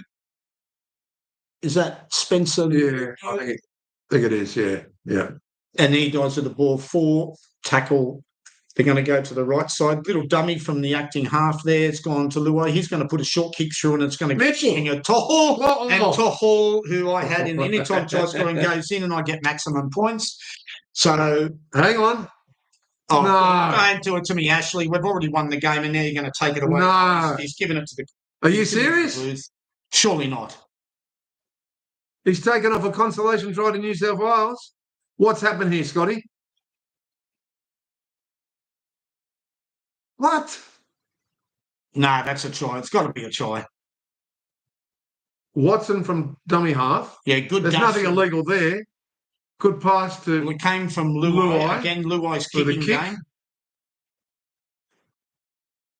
Yeah, that's got to be a try. How close was Connors from getting Mitchell? One bounce. Yep, it's a Tohol try, and the try is confirmed, and I've got maximum points. Hey, Queensland, and anytime try scorers. He didn't slip over this time. No, and that's 12 points conversion there. 24 to 30 seconds left. And that's game. Oh, that's game set bingo. Match. That's it, ladies and gentlemen. Well done, Queensland. You have won the series from 1-0 down, and they're all kissing Cameron Munster, of course. Yeah. Man of the match has to go to Thomas Dearden. But if I split it up, I'd definitely give Harry Grant, who had the most outstanding match of since he played for Melbourne. It's not uncommon for him to give a gift. They might give it to Munster again, but look, I don't think they should. With his kicking game, I don't think so either. But I forget the sentiments. Look, I think Munster, then Kurt Capewell, then it's between Thomas Dearden and for the 1 point, and Hugh Green for man of the match. Harry Green, Hugh Green. You wouldn't even give one lousy point to Luai, who tried his heart out in that second half? Look, he was probably their best player in the second half. Give him half a point. I'll tell you now, I think the best player for New South Wales throughout the whole game was Latrell Mitchell, to be honest. Yeah, well, he had a dig, didn't he? He had one dig and in Connors 3 was games. one bounce away from getting that anytime try scorer. Well, which would have given him one, and you minus one. Now, right? Let's get on to the more serious point at hand. Yeah, no, okay. Does Laurie Daly keep his job? I don't think so. Okay, I think, and New South. I don't know. Can I be honest? I don't think he really had conviction in the first place with it. No, I don't think he did. And I want to know what they're going to do with Moses when he's fit, because he was certainly lacking from this team. Surely what Luai has put into the last 2 halves of the last 2 games, as opposed to what Nathan Cleary has provided. Nathan Cleary was awful. I'm sorry, Nathan. Nathan fans out there, we're sorry. Look into the camera and say, Nathan, you had your chance. This was a game breaker, the decider. Not good enough. We had an immortal in Andrew Johns saying, come back from retirement. This was his time. And won the Origin. Yep. Yeah. This was Nathan Cleary's time to produce. Yep. And he provided nothing tonight. Nothing. So if I put you on a pedestal, give me your 3, 2, 1 and a half point.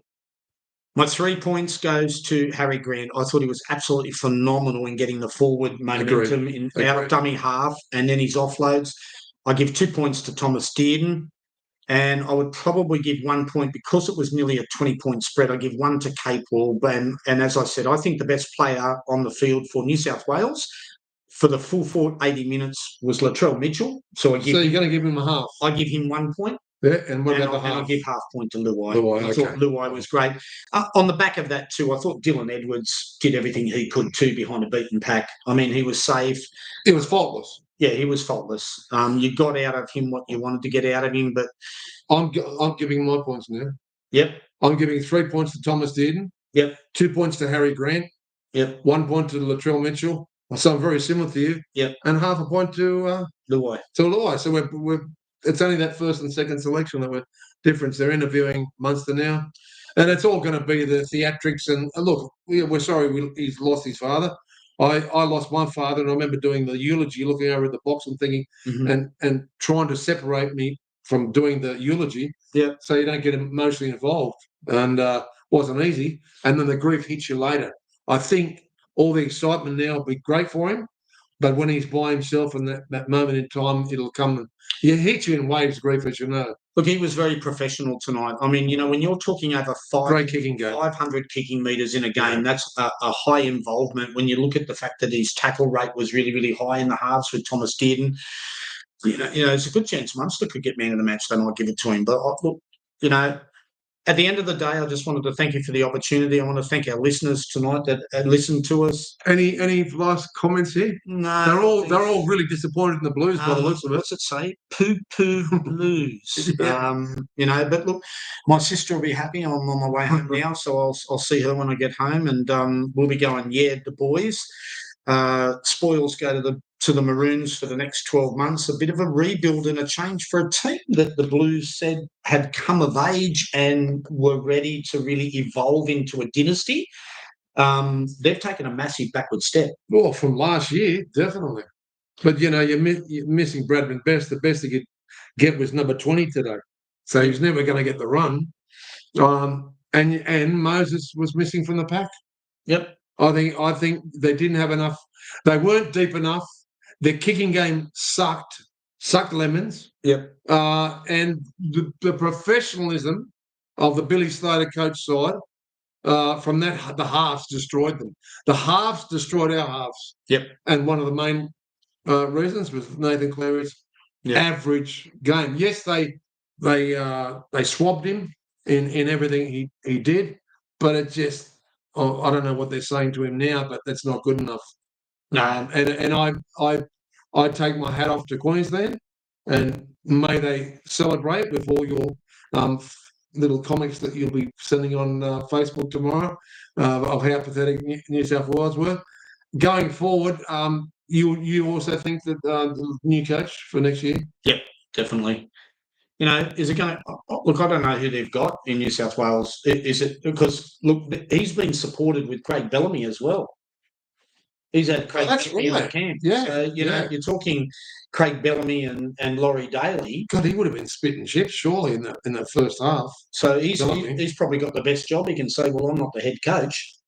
I'm not accountable. But look, he's had that in the brains trust there. And here's Munster getting a lot of tears from really tear-jerking hug from Billy Slater. And the man of the match is Thomas Dearden, so congratulations out. Thank you, buddy. He absolutely carved it. He got me $40. $40 too. It's 5-1. Do you know what price he was for 2 tries there? He scored 2 tries, didn't he? It'd be what, $11? It was about $11.80. Yeah. Well, talking about odds, I'll close on this because I'm going to get home. I've got a bit of a drive, but I want to thank you so much. I'm thanking everybody. From the McLeod family. Yep. Samantha, I had a good talk to her today, but thank you so much for making a massive effort coming up here because you always add so much to every point's a winner. Well, I had missed yet again 100% fault rate, ladies and gentlemen, why you need to listen to us. How good has my tipping been lately with the anytime try scorers? It's been awesome. It's been collects every week, and we've missed out on some mad trebles and quadrillas, but those doubles have been coming in left, right, and centre. But your anytime try scorers have been the last two seasons have been 2 for 2, 2 for 2, the perfect 2 for 2. Well, you don't have to punt big to win big. Yeah, we're only small punters here. And we win big. We win big, mate. Yeah. So look, one of my doubles was 23-1 2 weeks ago with the Cowboys game. Yep. So look, and that's fun tipping. So what I'm going to do is too. I know I've been missing with Paul for a few weeks, change of jobs and stuff like that. Yeah, how's that going, mate? Yeah, it's going good. It's going good. Pays the bills. I'd rather win lotto and not work, but anyway, we have to do it. But any more of those massive $6.5 grand jackpots? The links, whatever that you won at the pokies one time. No, you can't win off them. But you know what I call them? Pokies, percentage brokers. Yeah, well, because they give you a percentage win just to keep you playing. Well, the percentages are a lot smaller. And then they take it down. The jackpot's sitting at 95 grand in my local area at the moment. Oh, is it? Yeah. Do you still go or not? Yeah. How do you actually win it? How do you win the 95 grand? No one knows when it's going to go off, mate. So it's like a lucky draw. It'll be ready. I got the roulette one, but it was only $777. Well, but I didn't whinge. And hey, I was the only guy that said, "Who wants a drink?" Do you like everyone to celebrate when you win? Yeah. Yeah. We've got it in the place where I go. It's like if you win a grand, or you get a spin and you win a grand, you shout the bar. You have to shout the bar. Absolutely. So that's the old Aussie way, right? Yeah. Well, that's mate. Yeah. I'll have a beer, but look, make it a double scotch while you're here, bro. Look, why go and pay for 3 cups of coffee for $30 when you can go in and put $30 at 30 cents on a 10-cent slot machine and get 3 cups of coffee for free, and you can still walk out and sometimes win some money because they say bet with your limit. Well, I'm betting with the 3 cups of coffee that I would have paid for. Well, I'm very proud of you. So that's what I do. I love that photo when he won the jackpot, folks. He had stacks of hundreds. I don't know, stacks. How much money was it? Well, what it was, 7,000. And I'd said to him, "Don't think it's going to happen all the time because it doesn't." And it hasn't happened since. It's a one-off. I was betting 10 cents. Yep. 30 cents a hit. Yep. And the machine went off like a rabid dog on rabies. Yep. And I looked at the bloke and I said, "I haven't won a jackpot. What's wrong with this machine?" And he goes, "It's malfunction. That's what it's just given the random thing." And I won 7,600. Beautiful. What a great feeling. Straight off the credit cards. Yeah. But here's the thing: with your credit cards, you're paying bills and life expenses. But people that gamble with their credit card, you're in deep water. Well, the thing is, the more don't ever gamble, folks, with your credit card. Correct. The more money you get, the more you spend. The less you get, the less you spend. Yeah. So what did your mother teach you? The moral of the story is be nice to your mother. Correct. Mums and dads just say stick the money in your pocket, save it for a rainy day. But anyway, they're right, aren't they? They are. Yep. So I will see you this coming week. I'm going to see you this coming week. Oh, we're going to PC's 60th birthday back. We're going to PC's 60th birthday. Are we staying for the concert? Because Saturday, the tickets are free. Yeah, we'll go to the concert. Stabbing him when half's in the tickets. Yep. So we'll go to that, and I will see you next week for the next edition of Before after the weekend results. Beautiful, mate. But if they don't do a My Six song, I'm walking out. Well, if you're going to do a countdown show, you've got to have My Six on there, haven't you? My Six? Yeah. Well, you and I went to the. I don't know where this show's leading at the moment, but I went. Bit of fun. I went to the Sydney Entertainment Centre to see Steve Gilton's memorial concert. His memorial concert, and they did not play computer games. My Six. Yeah. Well, they did not play computer games, and everyone's going computer games, and they didn't play it. And I was disappointed. I tell you why it's not an easy.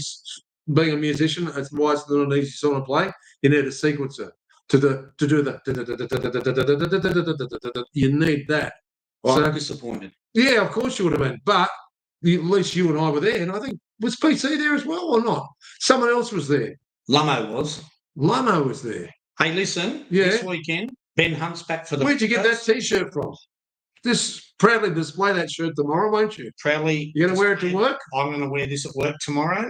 If I had one, I'd wear it with you because I was proudly tipping the Queensland boys. As much as I'm a New South Wales fan, once I realised it was Papali'i coming in, Kate was still there, and just exactly what I thought with Moses missing from the side, I thought that they're not going to do it. That bench, mate, when Carrigan gets pushed to the bench to the is line phenomenal. and Papali'i comes. You can't get Carrigan a spot. That's how good your team is. There you go, folks. Wayne Haas has got to do it on his own. God bless everyone. Thanks, ladies and gentlemen. Punt small, win high. See you on ePaul after this weekend's rounds because Al's going to update you with some of his tips for this weekend's rounds. I'm sick of these short rounds now. Is it another short round? I'm not. It is. Yeah, there is a couple of buys. Yeah. But I think I'm hoping to see the Broncos drive into that top four, and I think at the expense of the Warriors. That's my tip. We'll watch that over the later stages of this comp. Look who they've lost though, Scotty. The Warriors. Yeah, they've lost a lot. They lost a lot of players, but for what the Broncos did against the Bulldogs last week, without Jesse Arthurs, without Kobe Hetherington, without Ben Hunt, without Reece Walsh, without Payne Haas, without Pat Carrigan, right? You just remind me. Without Shibasaki. No, but you just remind me, how good was Shibasaki's defence? Brilliant. I didn't know he was that much of a great defender. Maybe that's why Crichton, of course, scored a try, which hurt me. But, he was good in defence. And for a debut, it's maybe because he's had that grounding playing for so many different teams before. Well, he was beside Toya, and Toya's not an experienced player by any means either. He actually showed more inexperience tonight than what Shibasaki did. I mean, Shibasaki is a mature player anyway, so he's graduated. That's what I'm saying. He's had that grounding. Yeah. And his defence was superb. He had the one-on-one steal. I think he only made one error all night when the ball got stolen from him by Crichton. But whilst you're here, how far do you want the Broncos to go into the 8? I think they're a possible top 4 side. I think if they keep this run up. Them and Melbourne can do some damage, right? And my favourite player, Willison, who's let us down on the anytime try scorer so much, but I know he's going to come into his own. He's been having methodology lessons with but also with Willie Mason. Yes, and he's saying, mate, you're the biggest player in this competition. You got to kill him. He had an outstanding game last week. Yeah, no, he really led from the front last week. He was given that profile because of Pat Carrigan and Payne Haas out of the side. Look, Piakora, another monster. Oh, Piakora. See him hit the line? Yeah. No, I think they are a top 4 proposition, but they have to keep this run going. And the ones I'm worried about are Warriors because of the injuries, losing vital players, including Luke Metcalf, who's been outstanding this year. I think they're going to keep on sliding. I don't think Canberra's going to slide much, and they've got those buys. And I think the Dogs are self-destructing. I think they are. Sexton and this... It is killing him, mate. This Lockie Galvin crap. They need to get Toby Sexton in the starting side and let Galvin grow into it. Exactly. He's too impatient. But why push him in like that? And not only that, they're such a structured side, Canterbury. How long is It's Lockie, against the structure. how long is Lockie Galvin going to play this sort of footy and be under this sort of criticism before he cries like a baby, like he did with the Tigers to escape them to go to the Bulldogs, thinking that the grass is greener on the other side? Who do you blame for that, though, Scotty? Before we go, Well, if I'm a who coach, do you blame? if I'm a coach of any team, I blame Lockie Galvin and his manager. Yeah, right? okay. Because for me, Benji Marshall and any coach, if you've got a player that doesn't want to, They dropped him. They dropped him. But if you don't want to, if there's a player that you've identified is sniffing elsewhere or doesn't want to be with your club, piss him off. Yeah. The Broncos did it with Cobbo. Cobbo's gone to the Dolphins, mate. Oh, that's right. And you know why? That could be a really good signing. Blah, blah, blah, I don't want to be here. The way the Dolphins are playing, that could be a really good signing. And he made the decision easy for Madge Maguire because he said, Madge goes, well, if you don't want to be here, I've got Dane Mariner, I've got Jesse Arthurs, and I've got these shit. And Ezra Mann had to come back. Ezra Mann had to come back. And Ezra Mann had to come back. But, okay, we'll just send you off and we'll take Adam Reynolds and Ben Hunt for another year. Not a bad buy. And we'll look at winning a comp today and next year, not in 3 years' time. Because there's no chance you're going to win it in 3 years' time. He's a great coach. But what about the fair-weathered friends against Madge that were going, there's trouble there? Don't you hate all that rubbish politics? Because look how good he's coaching now. Big expectations in that club. As you said, the biggest club. Remember when you called me the other day and you said what they're making in money, that club? That Broncos club is making triple the amount of the second, third and fourth biggest clubs in the comp. Triple the amount of those three clubs, second, third. Is that from their supporter base or not? Just from their club, their football, just everything professional. Their revenue, everything, jerseys, the whole lot. So, look, it's the biggest club in Australia and there's high expectations. Will you wear your horse's head or that on to stir Peter Connor's 360th birthday? At least wear it underneath. If you're going to wear like somewhere we go out to see a concert, wear it underneath there. I don't want to. No, you got it. You have to. You got to. Plink.